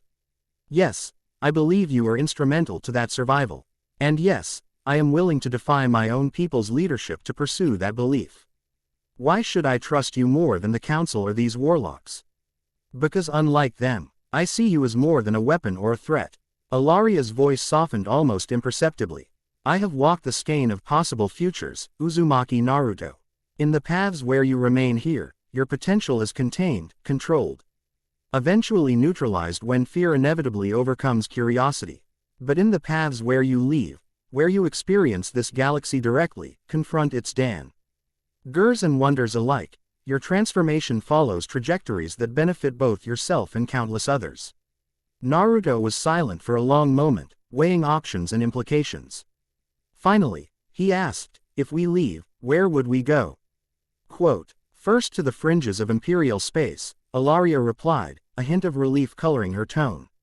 There is someone there you should meet, a human psyker who has experienced visions similar to my own regarding the Star Dragon prophecy. After that, we follow the currents of fate as they develop. That's not much of a plan, Naruto observed. In a galaxy where gods and mortals wage constant war, where reality itself can be reshaped by belief or corrupted by desire, rigid plans rarely survive their first encounter with circumstance. Ilaria's expression softened slightly, but I suspect a shinobi who once changed the fate of his entire world understands the value of adaptability. The reference to his past caught Naruto off guard. You saw that in the psychic exchange. I saw a child shunned by his village become its greatest defender. I saw a warrior face a goddess of destruction armed with nothing but determination and the bonds forged with others. And I saw potential not yet fully realized. Ellaria extended her hand in a formal gesture. I offer alliance, Star Dragon. Not servitude, not control, but partnership toward shared survival in a galaxy that would consume us both if given the chance. Naruto considered her offered hand, recognizing the moment as a critical juncture. The council offered security but constraint, knowledge but limitation. Ellaria offered uncertainty and risk, but also freedom and possibility. In the end, the decision came easily. He had never been one to choose the safe path. Taking her hand in his, Naruto felt a subtle resonance between their energies, his golden power harmonizing briefly with her psychic aura. Partners, then, but with conditions. I make my own choices about this transformation. I am neither weapon nor savior by default. I decide what role I play. Agreed, Ellaria said without hesitation. Your autonomy is central to the prophecy itself. A bound star dragon would be merely another Catan, powerful but ultimately predictable. What the skein shows is something entirely new. When do we leave? When the craft world enters its rest cycle, 4 hours hence. There is preparation required before then. Ellaria released his hand and moved to the console once more. I will transfer additional information to your quarters system, data you will need for survival in Imperial space. As she worked, Naruto sensed subtle changes in the energy surrounding them, shifts in the craftworld's systems that suggested increased security awareness. They're already suspicious, aren't they? The Infinity Circuit registers your fluctuations, Ellaria confirmed without looking up. And my activities have not gone unnoticed. Several factions are already positioning assets near potential departure vectors. Then we may not have 4 hours. We may not, she agreed.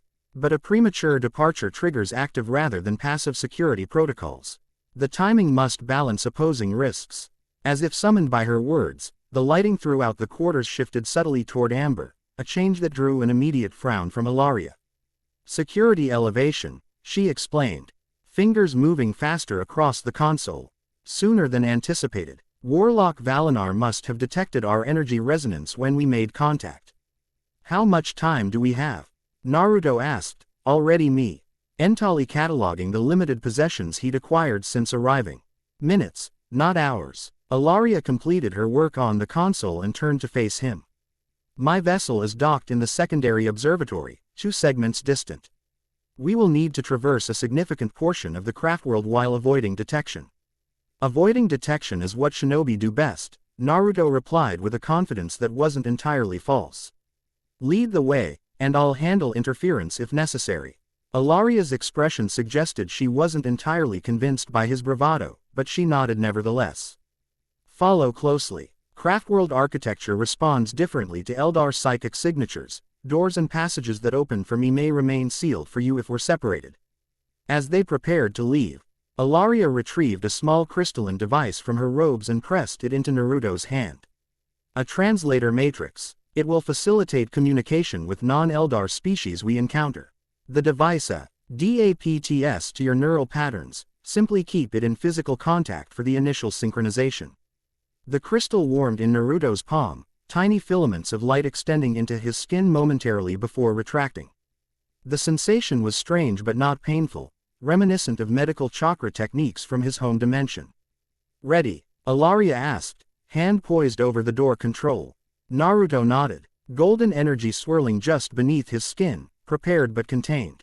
Whatever awaited beyond these quarters, whatever this galaxy held in store for him, he would face it as he always had, adaptable, determined. And fundamentally himself, regardless of what power now flowed through his veins. The door dilated open, revealing an empty corridor bathed in amber light. Ellaria moved with fluid grace, Naruto following closely behind as they began their journey away from the containment and control of the Craftworld Council, and toward an uncertain future among the stars. The Star Dragon's emergence had begun in earnest, and the galaxy would soon take notice. Chapter 2 and Chapter 3, Imperial Entanglements. The sleek Eldar vessel sliced through the void like a predatory fish through dark water.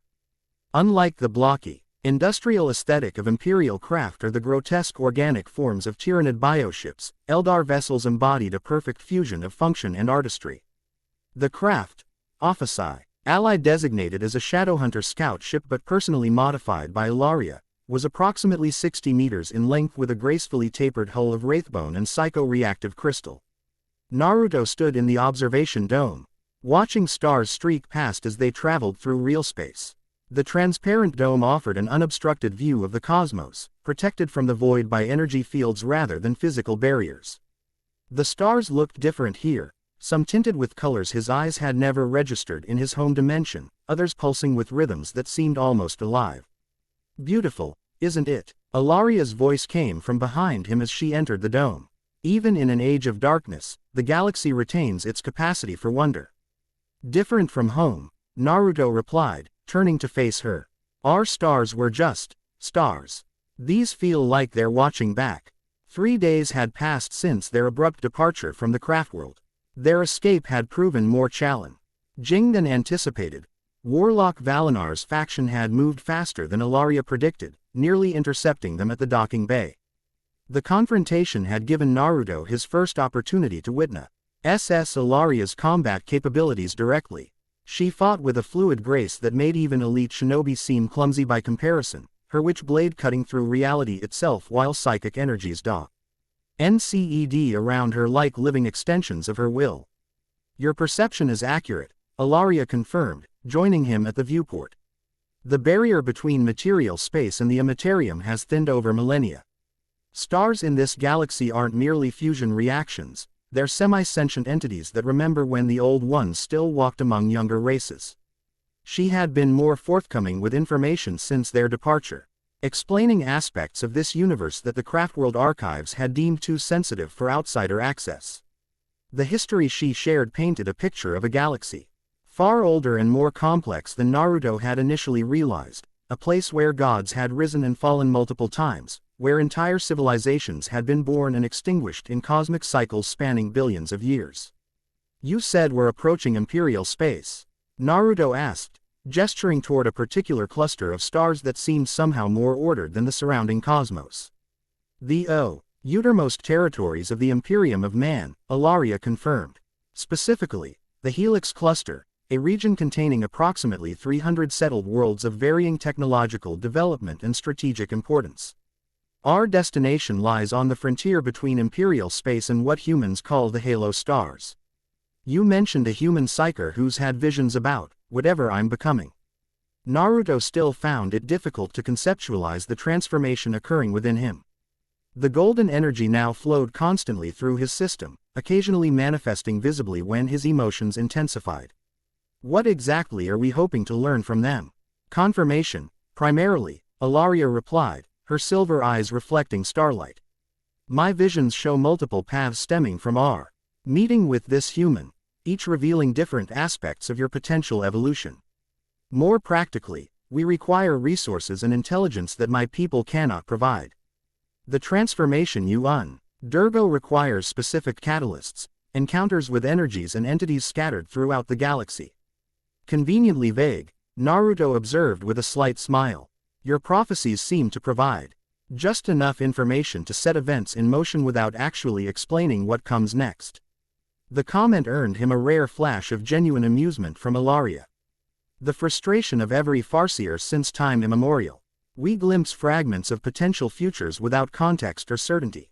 The more significant the possible outcome, the more obscured the path leading to it." Their relationship had evolved rapidly since leaving the Craftworld, not precisely friendship, but a growing mutual respect. Ilaria's formal reserve had gradually softened as she observed Naruto's adaptability and practical approach to extraordinary circumstances. For his part, Naruto had come to appreciate her combination of ancient wisdom and surprising pragmatism. A subtle vibration passed through the ship, AC, accompanied by a melodic tone that seemed to emanate from the vessel itself rather than any specific speaker system. "We approach real space transition," Ilaria explained, moving toward the center of the observation dome where a crystalline control interface materialized at her gesture. "The Helix Cluster contains numerous Imperial monitoring stations. We must proceed with caution. The interface responded to her movements, displaying three-dimensional star charts and energy readings. Naruto watched with interest as she manipulated the controls, no physical contact required, the ship responding directly to her psychic commands. Our destination is Helios Primus, she continued, highlighting a particular planet in the display. A frontier world with minimal imperial presence, primarily administrative rather than military. The planet maintains significant autonomy by virtue of its location and limited strategic value. The star chart zoomed in, revealing a planet approximately Earth-sized with 2 small moons. Atmospheric readings indicated a breathable atmosphere and temperatures compatible with human life. The human I seek, Magos Viridian, maintains a research facility in the northern continent's mountain range. Official imperial records list him as a member of the Adeptus Mechanicus conducting authorized xenotech analysis. Unofficially, his research extends far beyond sanctioned parameters. And the locals don't report him? Naruto asked, familiar enough with authoritarian regimes to understand the risks of unsanctioned research. Helios Primus exemplifies the practical reality of imperial rule in frontier regions, Ilaria explained. Central authority extends only as far as its ability to project military power. The planet's governor maintains plausible ability regarding activities in remote regions, collecting tithes and maintaining nominal compliance while allowing considerable local autonomy. The ship shuddered more noticeably as it transitioned fully to real space, dropping out of the faster-than-light corridor it had been traversing. The starscape outside the observation dome stabilized, no longer streaking past but resolving into fixed points of light. Dominating the view was a yellow-orange star, presumably Helios, with several planets visible as bright points against the cosmic background. We will not approach directly, Ilaria decided, studying sensor readings. Imperial traffic in the system has increased significantly since my last information update. A direct course to the research facility would draw unwanted attention. She manipulated the controls again, and the ship adjusted its trajectory toward one of the outer planets in the system. We will make planetfall in the primary settlement, Augustgrad, and secure G-round transportation to the northern territories. The urban environment provides better concealment than direct approach. Naruto nodded, understanding the tactical reasoning. What about my appearance? I'm guessing humans and Eldar don't typically travel together in Imperial space. A perceptive observation. The Imperium classifies all non-human sentient species as xenos, a category explicit. TLY marked for extermination according to official doctrine. Ilaria's tone remained matter-of-fact despite the grim content. I will employ psychic masking while in urban areas, a technique that alters others' perception rather than my physical form. You, however, present a different challenge. She turned to study him critically. The changes in his appearance had accelerated during their journey. His formerly blue eyes now contained pinpricks of golden light that occasionally swirled like miniature galaxies when he accessed his powers. Faint luminescent patterns had begun appearing beneath his skin, barely visible normally but unmistakable when he channeled energy. Your base human appearance remains sufficiently intact for casual observation, she concluded. But prolonged scrutiny, particularly by trained personnel, would detect anomalies. We will need to limit your exposure and provide appropriate coverings. The ship continued its approach to the system's habitable planet, now visible as a blue-green sphere with distinctive continental formations. As they drew closer, Naruto could discern artificial structures on the night side, clusters of light indicating urban developments surrounded by darkness. That doesn't look like a frontier planet, he observed, noting the extensive artificial illumination. The Imperium contains over 1 million inhabited worlds spanning countless cultural and technological variations, Ilaria explained. Helios Primus represents a relatively developed frontier, technologically comparable to your world's more advanced nations, though with significant regression in certain scientific fields and advancement in others. A sudden alert chimed from the control interface, drawing Ilaria's immediate attention. Her hands moved swiftly through the holographic displays, analyzing incoming data. Imperial Navy patrol vessel on long-range sensors, she reported, her tone shifting to clinical precision. Projected intercept course if we maintain our current vector. Adjusting approach trajectory. The ship banked smoothly, altering course away from the patrolling vessel. Naruto studied the tactical display with interest, noting the patrol ship's considerable size advantage over their scout craft. Can they detect us? He asked. Not at this range. Under normal circumstances, Ilaria replied. Eldar vessels incorporate advanced stealth systems specifically designed to evade Imperial sensors. However, she hesitated, fingers hovering over the controls as she assessed something in the data stream. However, Naruto prompted. Your energy signature presents an unknown variable, she admitted. The Khatan essence within you emits radiation patterns not accounted for in our stealth profiles. Most sensors would lack Caleb.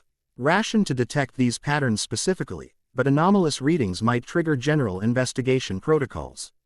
As if confirming her concern, a second alert sounded, more urgent than the first. The patrol vessel has altered course.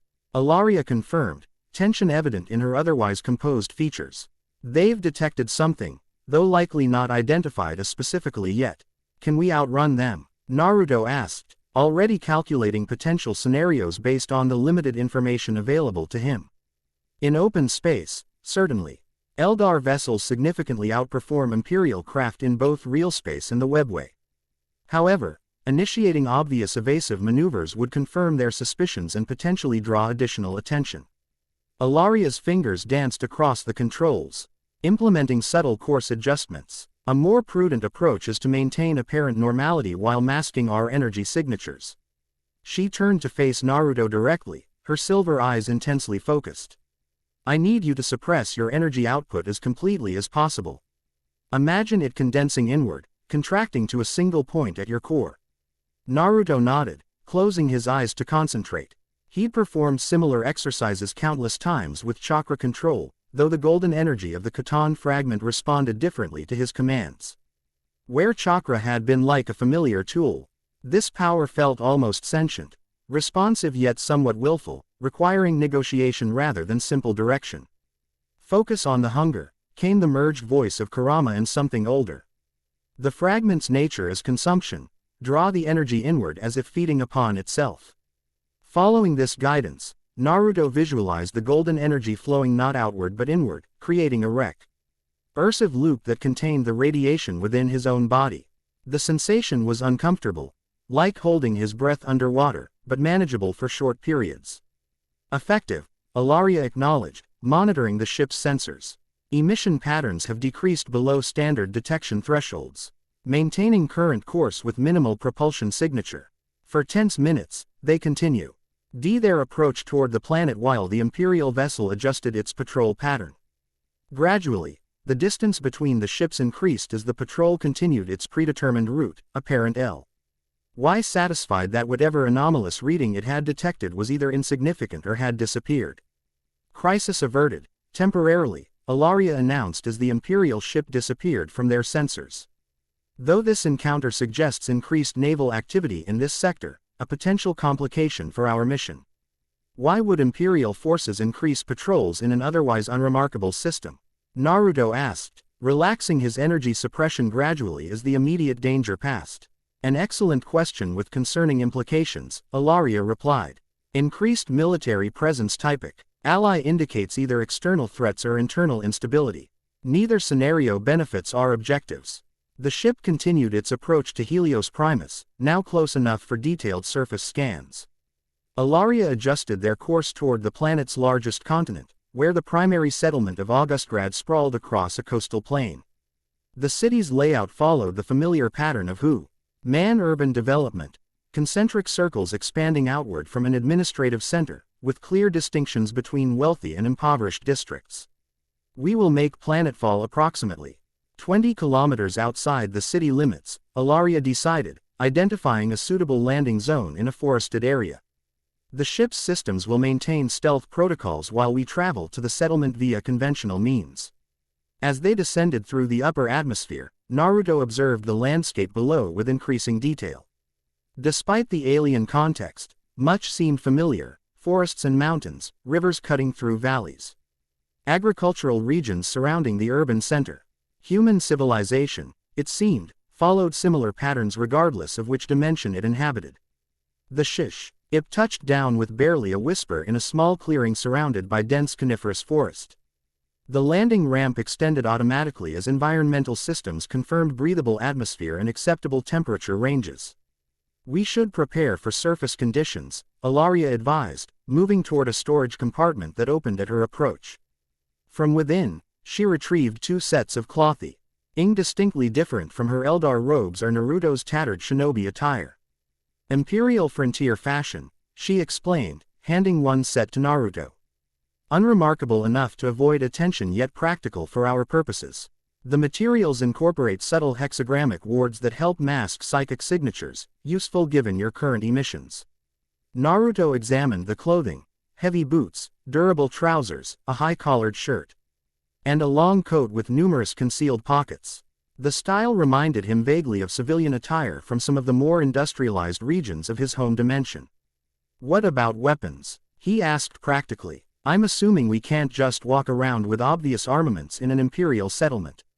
Indeed not, though frontier worlds typically maintain more relaxed policies regarding personal defense items. Ilaria retrieved a compact sidearm from the storage compartment, along with what appeared to be a ceremonial dagger. This Loss pistol is standard Imperial manufacture, unremarkable yet effective. The blade is Eldar design disguised with Imperial aesthetics, far more lethal than its appearance suggests. She offered both items to Naruto, who accepted the blade but hesitated at the unfamiliar firearm. I should probably stick with what I know. My abilities should be sufficient if needed. Ilaria nodded, returning the pistol to storage. A reasonable assessment. Physical weapons merely provide alternatives should energy manipulation prove impractical or too conspicuous. They changed into the frontier attire, Naruto turning away to offer privacy while Ilaria did the same. When he turned back, he was momentarily taken aback by her transformed appearance. The clothing itself was unremarkable, but she had activated some form of chic glamour that subtly altered her features, making her height less exceptional, her ears less prominently pointed, and her otherworldly grace slightly muted. She remained strikingly beautiful by human standards, but in a way that would register as unusual rather than explicitly alien.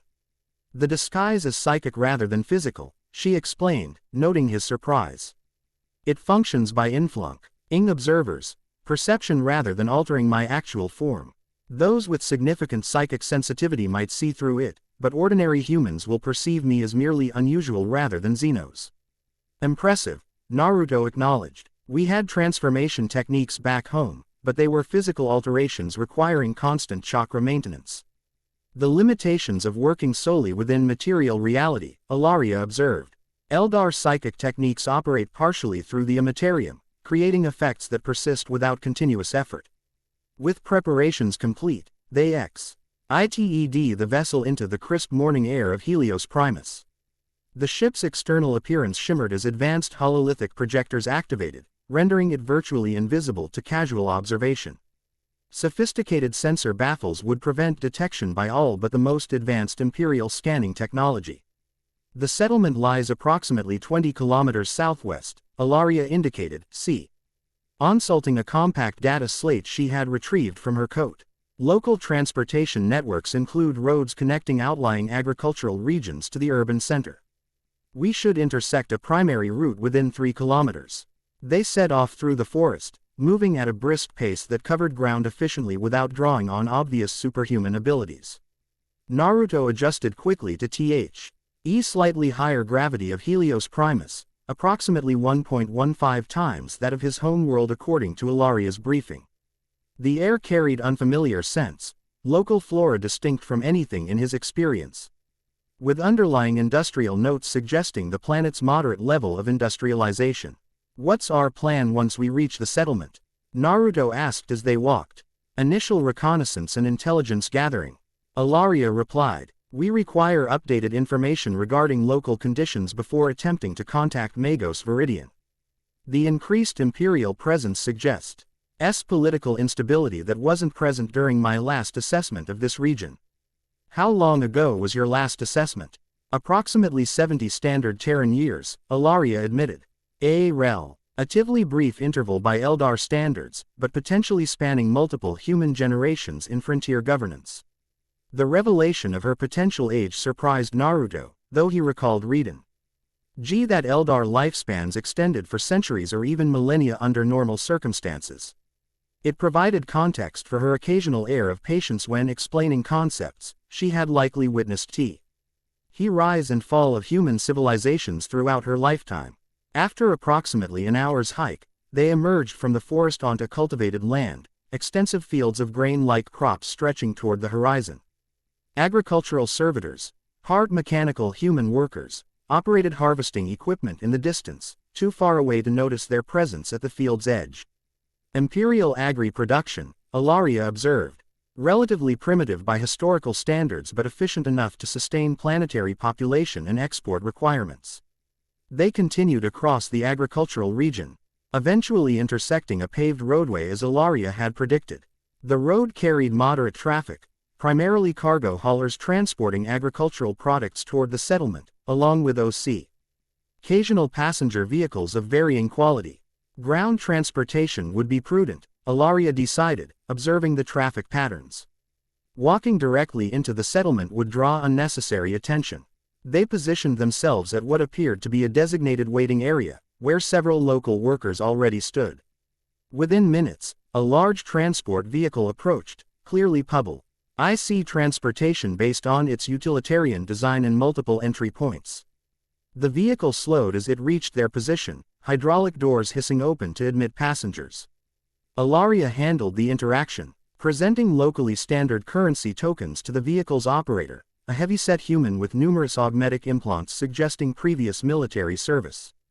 The operator barely glanced at them, accepting the payment with mechanical indifference before focusing attention back on the road. The transport's interior was sparsely populated, primarily agricultural workers returning to the settlement after shift completions.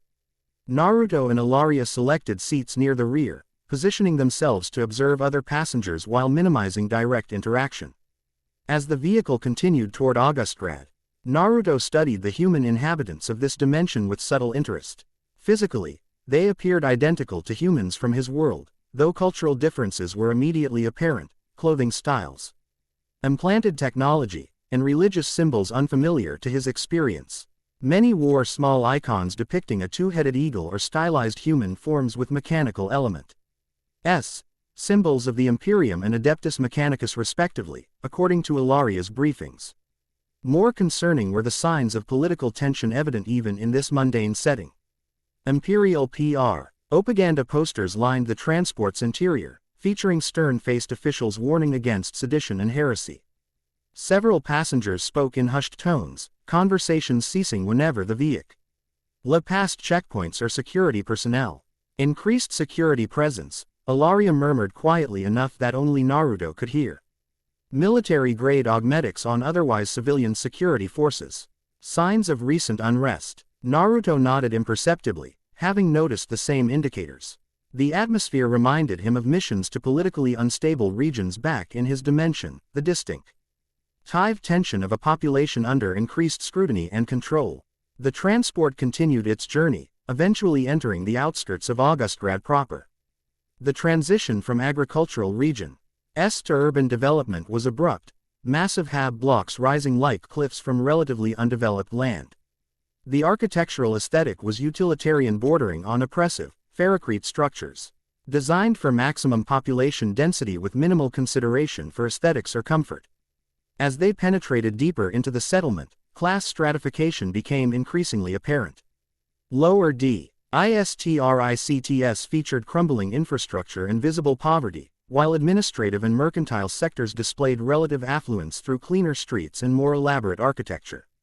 Throughout all districts, imperial iconography remained omnipresent, the Aquila emblem and various religious symbols adorning virtually every structure. End of public route, announced the transport operator as they reached a central transit hub. All passengers disembark for security processing. Naruto tensed slightly at the announcement, which hadn't been mentioned when they boarded. Ellaria's expression remained neutral, but he detected increased alertness in her posture. Standard procedure or escalated security? He asked under his breath as they rose with the other passengers. Escalated, she confirmed quietly. Note the armed personnel. Enforcer pattern weapons rather than standard Arbit's equipment. Something has changed significantly in the political landscape. They disembark. D with the other passengers into a processing area where Imperial officials conducted identity verification and cursory inspections. The procedure appeared routine for the local workers, who presented identification cards for scanning before proceeding through designated exits. Outsiders to secondary screening, directed a uniformed official, separating Naruto and Ellaria from the local workers. They were guided to a separate area where more thorough inspection appeared to be the standard procedure. Identification and travel authorization, requested another official, this one bearing the distinctive uniform of the Imperial Administratum rather than local enforcement. The woman's augmetic eye whirred softly as it focused on them, presumably scanning for signs of deception or contraband. Ellaria presented documentation that Naruto recognized as forgeries, impressively convincing ones based on the official's cursory inspection. Traders Guild authorization from Hestus Secundus, L. Arya explained in a voice subtly different from her normal melodic tones, more clipped and businesslike. Seeking provisional mercantile license for off-world imports. The official examined the documentation with professional thoroughness before stamping several sections with mechanical precision. Purpose for bringing an augmetic combat specialist? She asked, glancing at Naruto with sudden interest. Naruto maintained neutral expression, realizing the official had somehow identified his combat potential despite civilian attire. Perhaps his posture or movement patterns had triggered recognition from someone trained to identify military backgrounds. Independent security contractor, Ellaria replied smoothly. Standard procedure for trade missions to frontier territories, as authorized under Administratum Directive 47 Theta. Quote, the citation of specific regulatory language appeared to satisfy the official, who completed the processing without further questions. Temporary authorization granted for 14 standard days. Report any extended stay requirements to Central Administration. The Emperor protects. The Emperor protects. Ellaria echoed the standard response as they were waved through to the main concourse. Once safely beyond immediate administrative scrutiny, they proceeded into the central district of Augustgrad. The area featured a curious mixture of technologies. Some advanced beyond anything from Naruto's world, others surprisingly primitive by comparison. Vox casters mounted on buildings broadcast imperial announcements and religious sermons, while Servito RS performed menial labor alongside human workers. We require secure accommodations before proceeding further, Ellaria decided, navigating through busy streets with confident familiarity despite the decades since her last visit. The merchant quarter should offer suitable options with minimal scrutiny. They made their way toward a district marked by more elaborate architecture and diverse commercial establishments. Here, off-world influences became more apparent. Trading houses representing various imperial worlds displayed distinctive regional styles, while establishments catering to this Aturs offered services ranging from legitimate to questionable. Ellaria selected a modest but well-maintained establishment called the Void Wanderer, apparently a hostelry catering to merchant travel. Rather than official imperial representatives. The proprietor, a heavy-set man with numerous scars suggesting previous military service, accepted their payment without excessive curiosity, providing access to a private suite with secure communications equipment. A convenient base of operations, Ellaria observed once they were alone in the rooms. This establishment caters to those requiring discretion without explicitly violating imperial regulations. I noticed a lot of military presence for what's supposed to be an unremarkable frontier world, Naruto commented, securing the suites. Entry points out of ingrained shinobi habit. At least 3 different uniform patterns suggesting different imperial organizations. Your observational skills are impressive, Ellaria acknowledged. You identified Adeptus Arbits, planetary defense forces, and what appeared to be off-world Imperial Guard elements, specifically 31st Harakoni Warhawks based on insignia patterns. Their presence confirms my suspicions regarding political instability. She activated a small device retrieved from her belongings, which emitted a barely perceptible hum as it established a privacy field around their conversation. We should gather current intelligence before proceeding further. Local information networks will provide context regarding the increased military presence. I could do reconnaissance, Naruto offered. I'm trained for covert information gathering, and I'd attract less attention alone than we do together. Ellaria considered the proposal, her silver eyes assessing him thoughtfully. A logical approach. provided you maintain energy suppression and avoid direct confrontation. Even frontier worlds maintain significant surveillance in central districts. I know how to stay unnoticed, Naruto assured her with a slight smile. It was a basic academy skill back home. Very well. Ilaria retrieved a small communication device from her equipment, offering it to Naruto. This Vox bead appears identical to standard Imperial models but incorporates Eldar technology for secure transmission. It will function within approximately 10 kilometers of this location. Naruto accepted the device, familiarizing himself with its operation before placing it in his ear. The technology was different from anything in his home dimension, but the underlying principles seemed straightforward enough. I'll focus on civilian information sources, he decided. Markets, public gathering places, service establishments, anywhere people talk freely. What specifically should I be listening for? 3 primary intelligence objectives, Ilaria replied precisely. First, information regarding the increased military presence and any associated political unrest. Second, current status and accessibility of the Northern Territories where Magos Viridian's research facility is located. Third, any unusual occurrences, particularly regarding unexplained phenomena or references to stellar anomalies. Naruto committed the objectives to memory, then made final adjustments to his appearance to ensure he presented as an unremarkable visitor to the settlement. Expected return within 4 hours unless significant developments warrant earlier contact. Ilaria nodded acknowledgement. I will utilize this time to access local data networks through the establishment's communications array. He combined intelligence should provide sufficient baseline for planning our approach to the Northern Territories. With objectives established, Naruto departed the hostelry, immersing himself in the flow of human traffic through Augustgrad's busy streets. He adjusted his movement patterns subtly to match local civilians, adopting the slightly hunched posture common among the working-class raid. Rather than the confident stride of military personnel or wealthy merchants. His first destination was the central marketplace, typically the best location for gathering ambient intelligence in any settlement. The marketplace occupied a sprawling plaza surrounded by administrative buildings, with hundreds of stalls selling everything from local agricultural products to off-world luxuries. Imperial PR. Propaganda Vox casters competed with merchant announcements, creating a cacophony that provided excellent cover for eavesdropping. Naruto moved through the market with practiced inconspicuousness, pausing occasionally to examine merchandise while focusing his enhanced hearing on nearby conversations. The Khatan fragment's influence had sharpened his senses beyond normal human capacity, allowing him to filter specific information from background noise with remarkable precision. Third reinforcement company this month, a merchant was telling his assistant as they arranged preserved food products.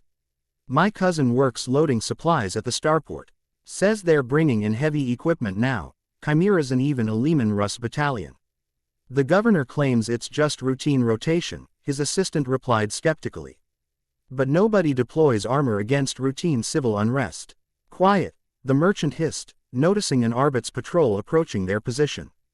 The Emperor protects. The Emperor protects, the assistant echoed automatically, both falling silent as the armored law enforcement officers passed by. Similar conversations echoed throughout the marketplace, snippets of concern regarding military buildup, speculation about underlying causes, and widespread anxiety regarding increased security measures. Most civilians appeared to have only fragmentary information. The collective intelligence painted a concerning picture of rapidly escalating tensions. Naruto continued his circuit of the market before moving toward a bustling eating establishment frequented by off-duty security personnel. Positioning himself at an unobtrusive table near a group of Planetary Defense Force officers, he ordered a local beverage while focusing his attention on their conversation. Won't tell us a damn thing. One officer was complaining to his companions. 3 separate engagement zones in the Northern Territories, and Central Command still classifies it as isolate incidents, rather than coordinated insurgency. It's the involvement of off-worlders that concerns me, replied another, her voice lowered despite the establishment's ambient noise. These aren't just local malcontents. Someone's supplying military-grade weapons and training. Heretical elements, interjected a third officer, making a warning gesture with his hand. Commissar Voltan executed. Two of my squad leaders for even suggesting alternative explanations. Official position remains. Chaos-influenced sedition, regardless of evidence. The Northern Territories are effectively quarantined now, the female officer added. Full military cordon around Viridian's research complex and the surrounding settlements. Not even PDF units have clearance without inquisitorial authorization. This information aligned with Ilaria's concerns regarding access to the Northern Territories. If Imperial authorities had established military quarantine around their objective, direct approach would be significantly more challenging than anticipated. After gathering sufficient intelligence from the security personnel, Naruto moved to his final reconnaissance target, a transportation hub where Argo haulers and personnel carriers departed for outlying regions. The facility would provide information regarding physical access routes to the Northern Territories, as well as current security protocols for transit between districts. The transportation center buzzed with activity despite increased security presence. Cargo manifests were being scrutinized by administratum officials, while armed guards verified identification for all personnel entering or leaving the facility. Naruto observed the procedures from an appropriate distance, noting patterns and potential vulnerabilities in the security protocols. All Northern route authorizations require triple verification, announced a harried-looking official to a group of cargo hauler operators. Any unauthorized transit attempts will result in immediate detention under suspicion of seditious activity. The Emperor protects. The Emperor protects, the operators repeated automatically, though their expressions suggested significant frustration with the new requirements. Having gathered sufficient intelligence regarding all three objectives, Naruto prepared to return to their accommodations. As he turned to leave the transportation center, however, a sudden commotion erupted near the main entrance, raised voices followed by the distinctive sound of weapons being readied. Unauthorized psychic emanations detected, Anunk. A metallic voice as a figure in ornate red robes pushed through the crowd. The individual's largely mechanical appearance identified them as a member of the Adeptus Mechanicus, the Imperium's technological priesthood. Potential warp contamination. Clear the immediate vicinity. The crowd scattered immediately, creating a cleared space around a terrified-looking young woman clutching a small child. Imperial guards formed a perimeter, weapons trained on the civilian pair with grim determination. "Please," the woman begged, holding her child closer. "He's sick, not contaminated. We just need transport to the Medicae facility." The tech priest advanced implacably, mechadendrite appendages extending from their robes to scan the child with glowing red implements. Readings indicate non-standard biological patterns consistent with warp influence. Containment protocols are non-negotiable. Naruto assessed the situation rapidly. The tech priest's scanning equipment had likely detected genuine anomalies. But the cause appeared to be illness rather than the warp contamination they suspected. The child's aura, visible to Naruto's enhanced perception, showed energy patterns consistent with disease rather than external influence. The guards tightened their perimeter, preparing to separate the child from its mother for containment, a process unlikely to prioritize the child's welfare based on the clinical detachment of the tech priest's approach. Naruto made his decision instantly, knowing it risked compromise but unable to watch a child suffer for bureaucratic misclassification. Moving swiftly but without obvious superhuman speed, he approached the perimeter. "Citizen, return to authorized waiting areas," commanded one of the guards, raising his weapon slightly. Quote, "I'm a Medicae specialist from Hestus Secundus," Naruto stated with calm authority, fabricating credentials based on Ilaria's earlier cover story. "I recognize those symptoms. It's Carolean fever, endemic to agricultural regions but rare enough to trigger anomalous readings on standard equipment." The tech priest turned mechanical eyes toward him, optical units whirring as they focused. "Identify. Your authorization to contradict Adeptus Mechanicus assessment protocols. Specialized Medicae training under Magos Biologist Hextron," Naruto replied, inventing details with confident precision. He energy pattern resembles warp influence but lacks the characteristic fluctuation in the tertiary spectrum. Your equipment is calibrated for tech heresy detection rather than xenobiological contamination. The technical-sounding explanation, delivered with unwavering confidence, created just enough uncertainty to pause the immediate containment procedure. The tech priest's mechanical appendages continued scanning. presumably verifying Naruto's assessment against their databases. If it's Carolean fever, there's a simple diagnostic test, Naruto continued, maintaining his authoritative demeanor while slowly approaching the terrified mother and child. Non-invasive and conclusive within moments. After brief hesitation, the tech priest inclined their head slightly, apparently deciding that verification took precedence over immediate containment. Proceed with diagnostic demonstration, but be aware that false medical claims to obstruct imperial security protocols constitute a capital offense. Naruto approached the child, who appeared feverish and disoriented. Kneeling beside them, he placed a hand gently on the child's forehead while surreptitiously channeling a minute amount of his energy, just enough to temporarily normalize the child's biological functions without creating detectable emissions. Observe the characteristic dermal response pattern, he instructed, directing attention to the child's skin where the fever's rash had begun to recede following his subtle intervention. Carolean fever responds to targeted sodium compounds, entirely different from warp co-contamination resistance to chemical treatment. The child's improved condition provided visible evidence supporting his diagnosis, creating reasonable doubt regarding the initial assessment of contamination. The tech priest's mechadendrites continued scanning, but their posture suggested reconsideration rather than imminent enforcement. Readings show normalization patterns inconsistent with standard contamination profiles.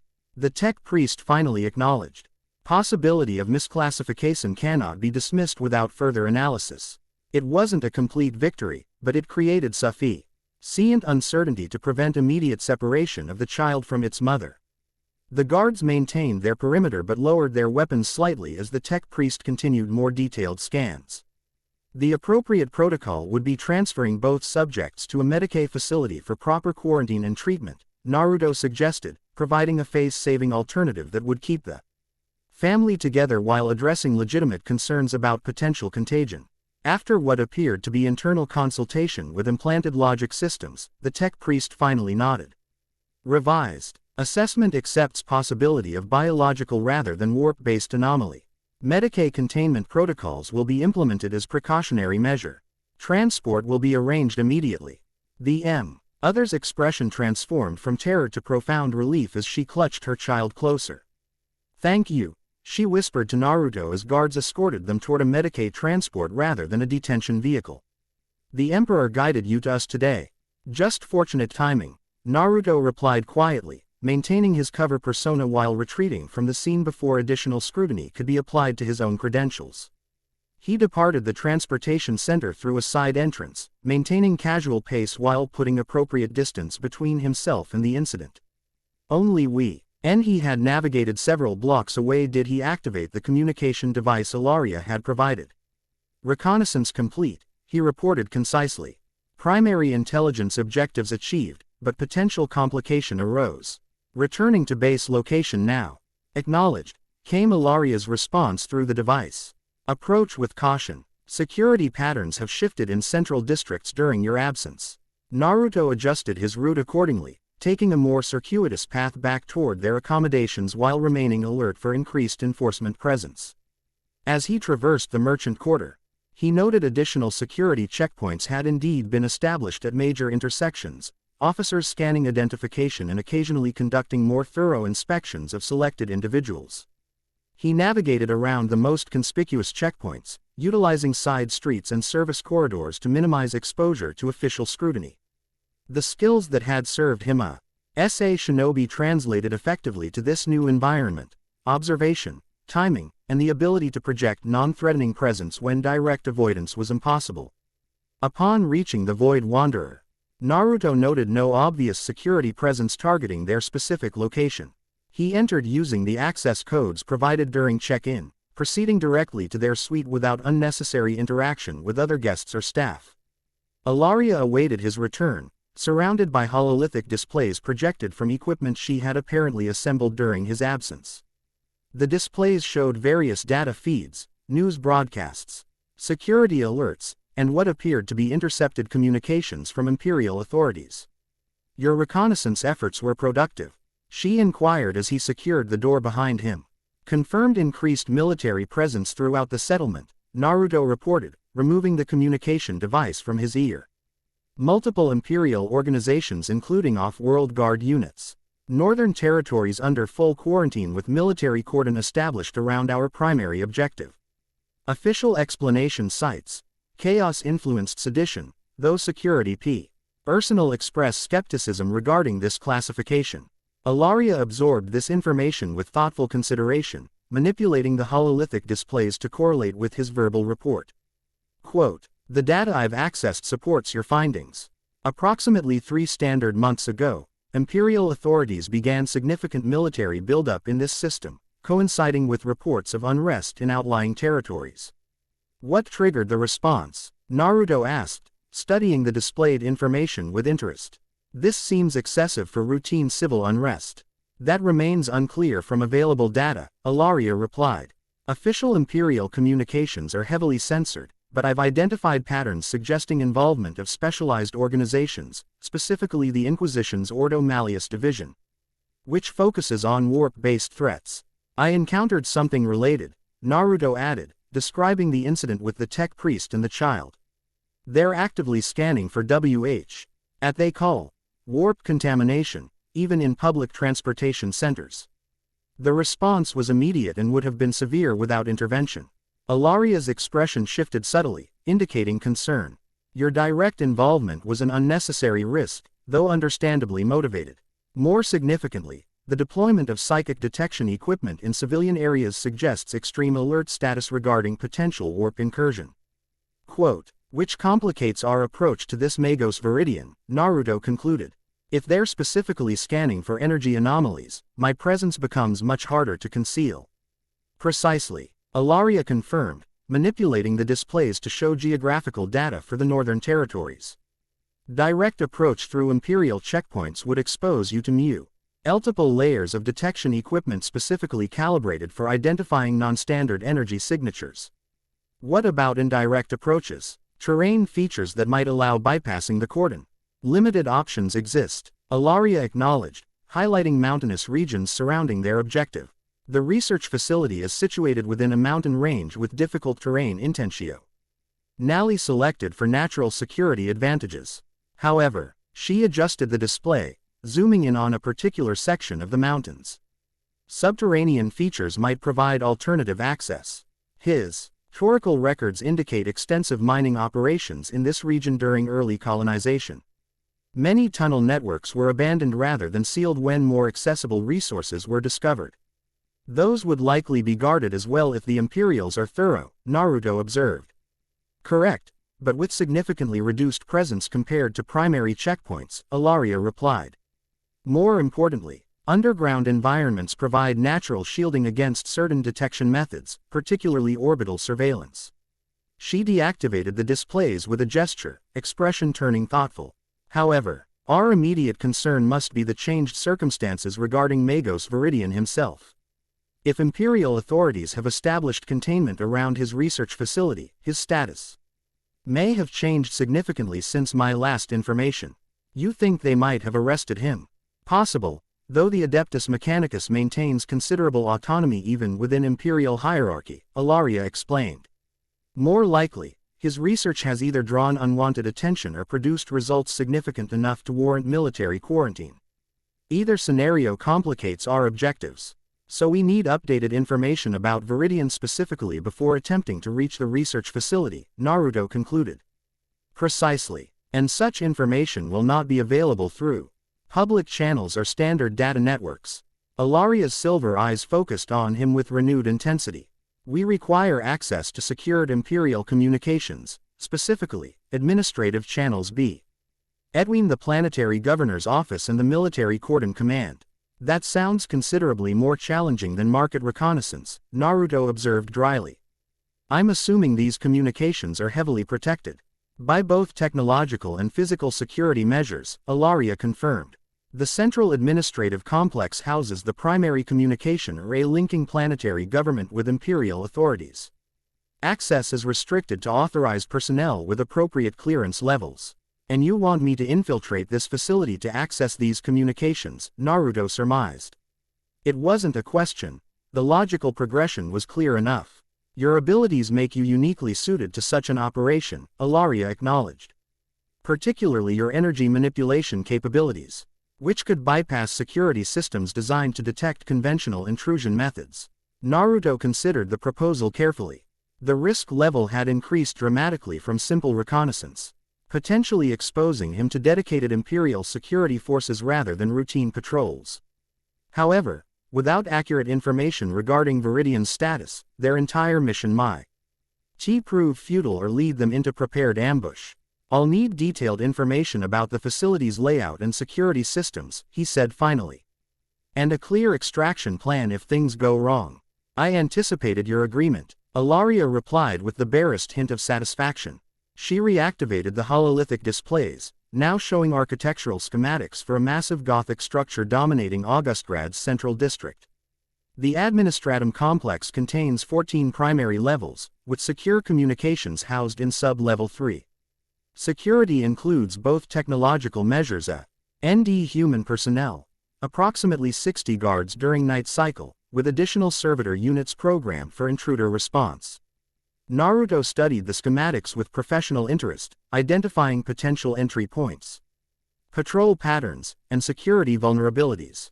Despite the alien context, the fundamentals of infiltration remained consistent with his shinobi training: observation, timing, and exploitation of inevitable security gaps. "I see 3 viable approaches," he noted, indicating points on the schematics. Service access through waste management systems offers minimal technological security but increased human monitoring.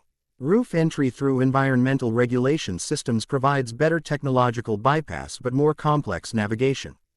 Direct approach through Seconda Rai administrative entrance offers balanced risk profile but requires credential falsification. Ilaria observed his analysis with apparent approval. "Your tactical assessment aligns with my own. The secondary administrative entrance offers optimal risk-reward balance, particularly given your ability to manipulate energy signatures to bypass certain scanning protocols." "What about credentials?" Naruto asked practically. "I'm assuming Imperial administrators don't just wave people through security checkpoints." "Credential falsification is indeed the critical vulnerability in that approach," Ilaria acknowledged. "However, I've identified a potential solution through data intercepted during your reconnaissance period." She adjusted the displays to show personnel schedules and identification parameters. Administrative Medicae Supervisor Helix Varnus is scheduled for arrival from outlying regions at approximately 2030 local time. His credentials grant access to communication systems for required medical status reporting. More importantly, he has no established history with local personnel, having been recently assigned from another district. "So I impersonate this supervisor," Naruto concluded, seeing the strategic advantage. Minimal personal history means reduced risk of behavioral inconsistency being detected. Precisely. Technological verification can be managed through energy manipulation to confuse authentication systems. The primary risk remains human observational assessment, which your shinobi training should address adequately. They spent the next several hours developing the infiltration plan in meticulous detail. Ilaria provided comprehensive briefing on Imperial administrative protocols, authorization procedures, and typical behavioral patterns for Medicae officials.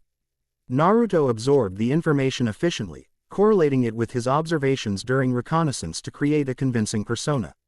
As local sunset approached, final preparations were implemented. Naruto modified his appearance subtly to approximate the general description of Supervisor Varnus, adjusting his posture to suggest the slightly hunched stance common to adminis. Tradiv personnel who spent long hours at data terminals. Ilaria provided a convincing approximation of Imperial Medicae credentials, though the final authentication would require Naruto's energy manipulation to fool electronic verification systems. The operation window extends from 2030 to 2245 local time, Ilaria confirmed as darkness fell outside their accommodations. Beyond that timeframe, shift changes increase security scrutiny significantly. Understood, Naruto acknowledged, performing final equipment checks. He carried minimal gear, the falsified credentials, a data extraction device disguised as standard Imperial technology, and the communication device for emergency contact if necessary. His primary assets remained his training and the carefully controlled power of the C-10 fragment flowing through his system. Remember that your objective is information extraction only, Ilaria emphasized. Specifically, current status reports regarding the Northern Containment Zone, and any direct references to Magos Viridian or unusual energy phenomena. Avoid unnecessary system access that might trigger security protocols. Naruto nodded, having internalized the mission parameters during their planning session. Expected return approximately 23:30 local time, allowing for extraction and secure transit back to our location. With final preparations complete, he departed. Their accommodations through a service exit that minimized exposure to the hostelry's surveillance systems. The night cycle of Augustgrad presented different security challenges than daylight operatio. NS. Reduced civilian traffic made inconspicuous movement more difficult, but darkness provided natural concealment from visual observation. He proceeded toward the administrative complex via a route that balanced efficiency with security considerations, utilizing service corridors and maintenance access ways where possible. The massive Gothic structure loomed ahead, illuminated by harsh artifici. Lighting that created stark shadows against its ornate architecture. Imperial symbols dominated the facade, the two-headed eagle particularly prominent above the main entrance where security perso. NNEL conducted thorough inspections of all who entered. As planned, Naruto approached the secondary administrative entrance, a less imposing access point primarily used by support staff and mid-level officials. Security remained present but less ostentatious than the main entrance, with 2 guards flanking a technological verification station that scanned identification and biometric parameters. He adopted the slightly harried demeanor of an official arriving for unexpected duty requirements, approaching the checkpoint with purposeful stride and appropriate documentation already prepared for inspection. The guards, dressed in the distinctive uniform of the Planetary Defense Force rather than Adeptus Arbits, observed his approach with professional detachment. Identification and authorization, requested the senior guard mechanically, hand extended to receive Naruto's falsified credentials. Medicae Supervisor Helix Varnus, Naruto replied in the clipped, precise tones common to Imperial administrators. Emergency status verification required for Northern Containment Zone. Authorization Code Theta-117 Vermilion. The authorization code, extracted from intercepted communications during Ilaria's data gathering, triggered immediate recognition from the guards. The senior officer examined the credentials briefly before inserting them into the verification station. This represented the most vulnerable moment in the infiltration. Technological systems would attempt to match the falsified credentials against Imperial databases. As the scanner activated, Naruto channeled a precise amount of energy into the system, not enough to damage or disable it, but sufficient to create quantum uncertainty in the verification process. The scanner's machine spirit, as Imperials would describe it, experienced momentary confusion between multiple potential outcomes, defaulting to positive authentication rather than error state. Verification confirmed, announced the machine in metallic tones. Purpose and duration of facility access. Northern Containment Zone Medicae status verification, Naruto repeated precisely. Estimated duration 90 minutes maximum. The guard nodded, apparently satisfied with both technological verification and stated purpose. Proceed to Administrative Level 4 for processing. The Emperor protects. The Emperor protects, Naruto echoed automatically. Retrieving his credentials and proceeding through the checkpoint with measured pace, neither hurried nor hesitant. The interior of the administrative complex matched its external appearance, Gothic architecture combining with utilitarian Imperial design sensibilities. Vaulted ceilings supported by massive columns created spaces designed to emphasize human insignificance compared to Imperial authority. Servo skulls, human skulls modified with anti-gravity units and basic machine spirits, floated through the corridors carrying messages or monitoring activities. Naruto P. Rose headed to the designated processing area on level 4, where a bored-looking administrative official logged his arrival without significant scrutiny. From there, he navigated toward his actual object, CTIV, the Secure Communications Array on sub-level 3, using service lifts rather than main transit systems to minimize exposure to additional security checkpoints. The sub-levels presented different architectural aesthetics, more technological and less ceremonial, with exposed conduits and machinery reflecting the practical functions housed there. Security increased proportionally, with both human guards and automated systems monitoring access points to sensitive areas. Approaching the communications section required passing 2 additional security checkpoints, each verifying his credentials and stated purpose. The Medicae authorization provided legitimate reason for accessing communication systems. Status reports from quarantine zones fell under medical authority according to Imperial protocol. Upon reaching the communications array, Naruto encountered the most sophisticated security yet. A tech priest directly interfaced with the system, mechanical appendages connected to data ports as they monitored information flow through the facility. Purpose of access? Inquired the tech priest, their mostly mechanical form swiveling to assess Naruto with glowing optical units.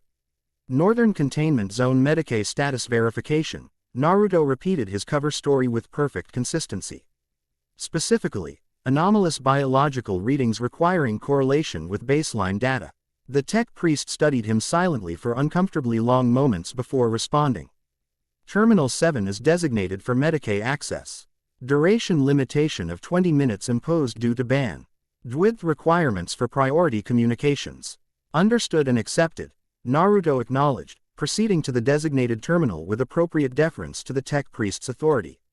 Minao 7 provided direct access to communication logs, theoretically limited to Medicae-related transmissions but actually connected to the broader Imperial communication network. Naruto began with appropriate Medicae queries to establish legitimate usage patterns, then carefully expanded his search parameters to include references to Magos Viridian and the Northern Research Facility. The INF formation appeared in coded formats following Imperial classification protocols, a multi-layered system designed to compartmentalize knowledge based on authorization level. Naruto's falsified credentials provided moderate access, sufficient to extract general status reports but not detailed operational information. What he discovered confirmed their concerns regarding changed circumstances.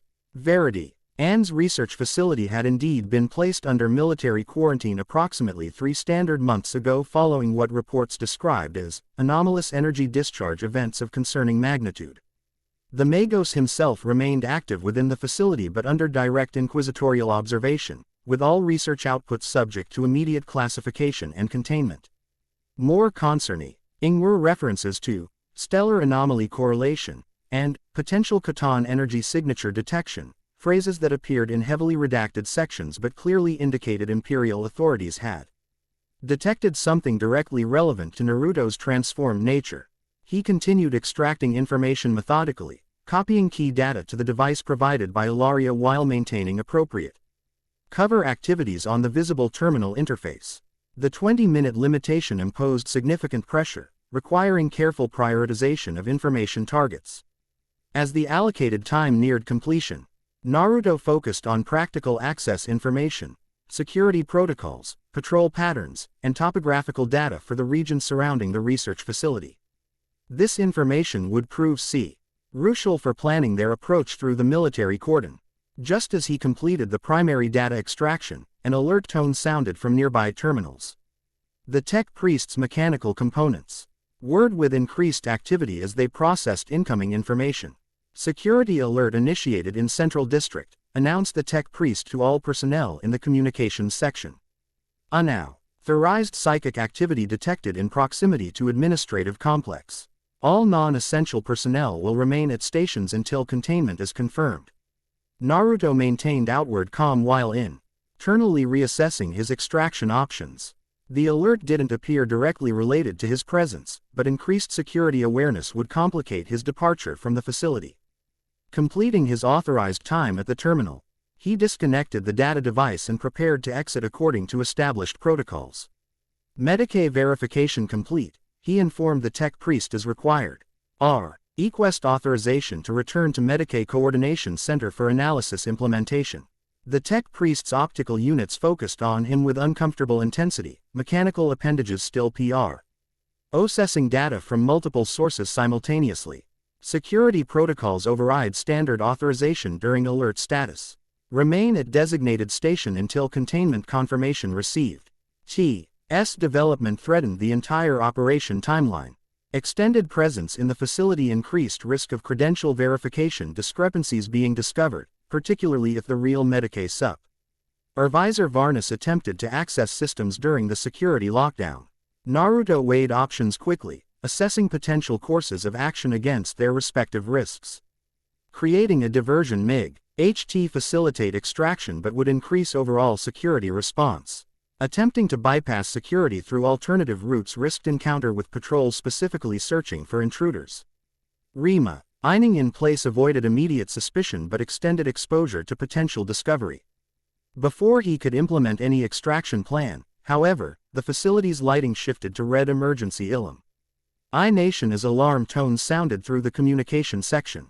Breach detected in central administrative level, announced automated systems throughout the complex. Unknown entities penetrating security cordons.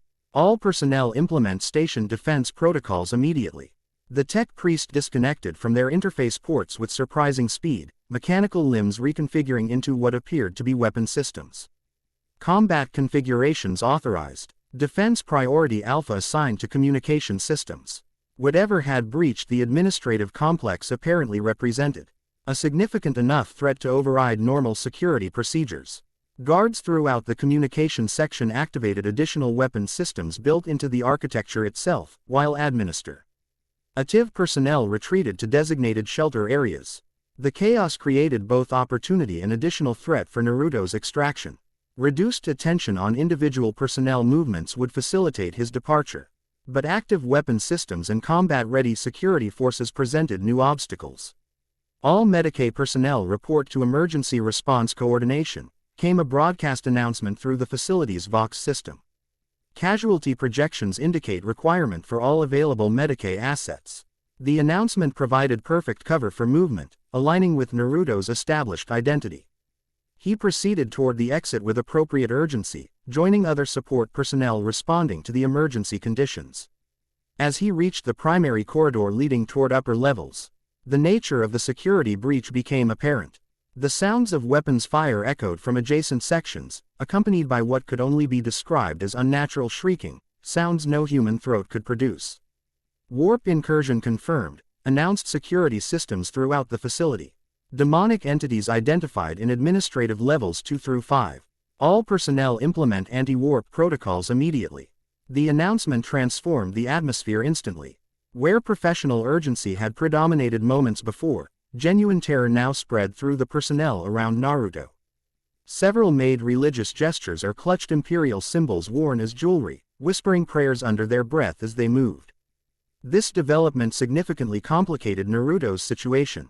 Whatever demonic entities meant in this context, the response indicated threats beyond conventional security concerns. The reference to anti-warp protocols suggested specialized counter measures against phenomena related to the dimensional energy Ilaria had described during their discussions of this universe's physics. As the group Naruto had joined approached a security checkpoint, the situation deteriorated further. The checkpoint itself had been abandoned, equipment showing signs of damage from both energy weapons and what appeared to be corrosive substances. Beyond the checkpoint, the corridor showed evidence of recent violence, scorch marks from weapon discharge, organic substances splattered across walls, and what appeared to be partial human remains scattered across the floor. Several personnel in the group faltered at this sight, terror overriding their sense of duty. Naruto maintained his cover identity, adopting appropriate concern without displaying the IC exhibited by less experienced individuals. Medicaid personnel continued to emergency response coordination, he directed, assuming authority appropriate to his supervisor identity. Security breach requires immediate casualty management.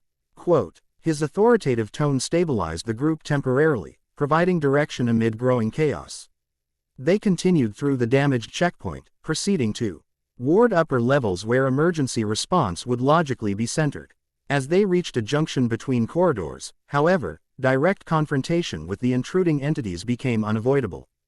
From an intersecting hallway emerged figures that defied rational description, vaguely humanoid but distorted in ways that violated physical laws, their forms shifting and flowing as if reality itself rejected their presence. Glowing eyes in impossible configurations focused on the group of personnel, while appendages that resembled weapons in function if not form extended toward potential targets.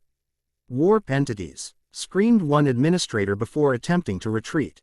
The creature nearest to him moved with impossible speed, covering the distance between them instantly.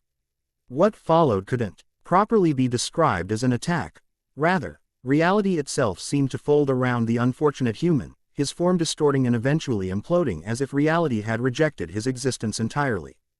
The remaining personnel scattered in panic, any semblance of order completely abandoned. Naruto assessed the situation with combat-trained clarity despite the unprecedented nature of the threat. SA entities, demons in Imperial terminology, operated according to principles that contradicted conventional physics, making standard combat approaches potentially ineffective. However, the Khatan fragment within him responded to their presence with unmistakable recognition and hostility. The golden energy surged through his system, recognizing these warp entities as fundamental opposites to Chi's own nature.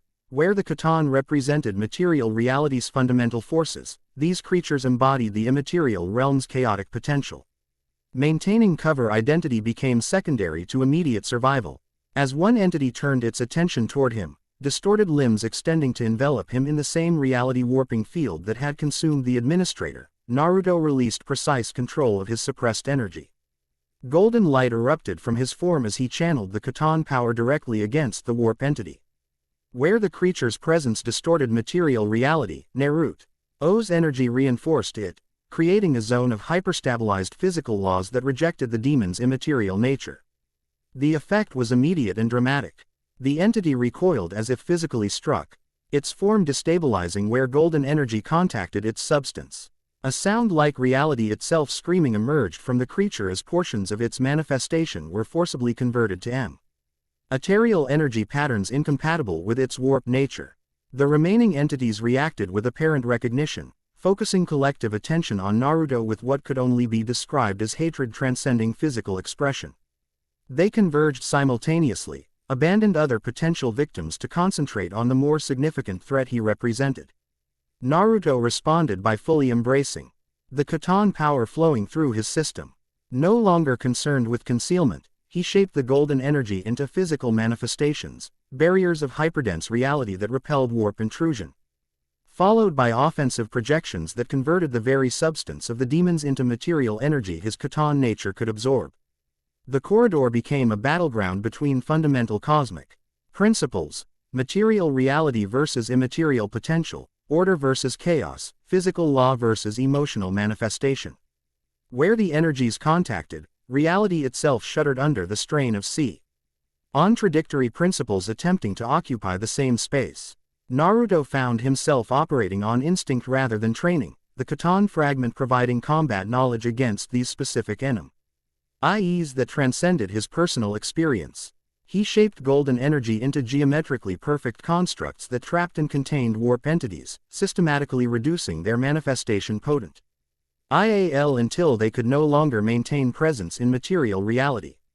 The skirmish lasted mere moments but transformed the surrounding environment significantly. The corridor's physical structure showed evidence of reality distortion, architectural elements flowing like liquid in some sections while crystallizing into impossible patterns in others. Where particularly intense energy exchange had occurred, small tears in spacetime leaked contradictory sensory information, sounds without sources, colors outside normal visual spectrum, and gravitational inconsistencies. As the last entity dissolved into dissipating energy, Naruto realized his cover was irrevocably compromised. Survivors from the administrative personnel had witnessed his transformation, and security systems throughout the facility would have recorded the energy patterns of the confrontation. Imperial authorities would recognize these patterns as non-standard even by the exotic metrics of known psyker abilities. Extract. Chion priority shifted from covert to immediate, accepting increased visibility in exchange for rapid egress from the facility. Naruto oriented himself toward the nearest potential exit, a maintenance shaft indicated on the architectural schematics memorized during planning, and proceeded with maximum efficiency while maintaining awareness of both conventional security and potential additional warp entities. The facility remained in chaos, with security forces engaged against multiple intrusion points simultaneously. This chaos provided effective cover for Naruto's movement through secondary corridors, avoiding main thoroughfares where concentrated security response would be focused. The maintenance shaft provided access to subsurface infrastructure beneath the administrative complex. Utility tunnels that eventually connected to the settlement's water management systems. These systems, according to Ilaria's intelligence, offered potential egress routes that bypassed standard security. Tie cordons around the facility's perimeter. As Naruto descended through maintenance access ways, he activated the communication device to establish contact with Ilaria. Primary objective accomplished. But situation significantly compromised. Facility experiencing major security breach unrelated to our operation. Entities classified as demonic by Imperial authorities. Understood, came Ilaria's immediate response, her tone indicating she had already been monitoring the situation through other information channels. Settlement-wide security protocols activating. Military units deploying throughout central districts. Extraction via original route compromised. Proceeding through subsurface infrastructure, Naruto reported, navigating through increasingly industrial surroundings as He penetrated deeper into utility systems. Potential convergence point at Water Reclamation Junction 17 according to memorized schematics. Acknowledged. Will establish extraction presence at that location in approximately 20 minutes. Exercise extreme caution. Warp incursion patterns suggest coordinated assault rather than random manifestation. The implication was clear. The demo. Nick incursion hadn't been coincidental but represented a deliberate attack against Imperial infrastructure. Whether this related to their mission objectives remained unclear, but the timing created concerning possibilities. Naruto continued through the utility tunnels, encountering only maintenance servitors programmed to ignore anything outside their specific tasks. The tunnels gradually ioned from administrative complex infrastructure to citywide systems, eventually opening into larger chambers where water reclamation equipment processed the settlement's waste and runoff. Junction 17, their designated extraction point, comprised a significant intersection where multiple utility systems converged. The chamber featured minimal surveillance, focused primarily on equipment function rather than security concerns. Maintenance access hatches provided multiple entry and exit options, making it an ideal rendezvous location under current circumstances. Naruto secured a position with clear sightlines to all potential approaches, maintaining energy suppression to avoid detection while awaiting Ilaria's arrival. The data extraction device contained critical intelligence that would determine their next actions, particularly regarding approach to the Northern Research Facility and Magos Viridian's current status. As he waited, Naruto processed the implications of the demonic incursion. The entities had demonstrated clear hostility toward his Catan energy signature, prioritizing him as a target once his nature was revealed. This reaction suggested fundamental cosmic opposition between the warp entities and Catan essence, information potentially valuable for understanding his evolving nature and capabilities. Approximately 18 minutes after establishing the rendezvous, one of the maintenance hatches opened to admit Ilaria. She had abandoned her previous disguise, now wearing form-fitting armor of distinctly Eldar design beneath the hooded cloak that obscured her features. The psychic masking remained active but had been reduced to minimal levels, suggesting she prioritized combat readiness over perfect concealment. The settlement's security situation has deteriorated significantly, she reported without preamble. Multiple warp incursions reported across administrative and military districts. Imperial authorities implementing containment protocols including potential orbital bombardment of compromised sectors. That escalated quickly, Naruto observed, transferring the data device to her. I extracted significant intelligence regarding THE research facility and Viridian's status, but also found concerning references to Catan energy signature detection in the Northern Territories. Ilaria examined the device briefly before securing it within her armor. The timing suggests causality rather than coincidence. If Imperial authorities detected Catan energy signatures, certain warp entities would respond instinctively, particularly THOs aligned with chaos powers opposed to material reality's dominance. You're saying these demonic incursions might be a response to my presence in this system? Naruto asked, the implications deeply concerning. Not precisely to your presence, but rather to the research Magos Viridian has been conducting, Ilaria clarified. The data you've recovered should provide context, but initial assessment suggests his research into stellar anomalies may have detected trace emissions from the Catan fragment within you.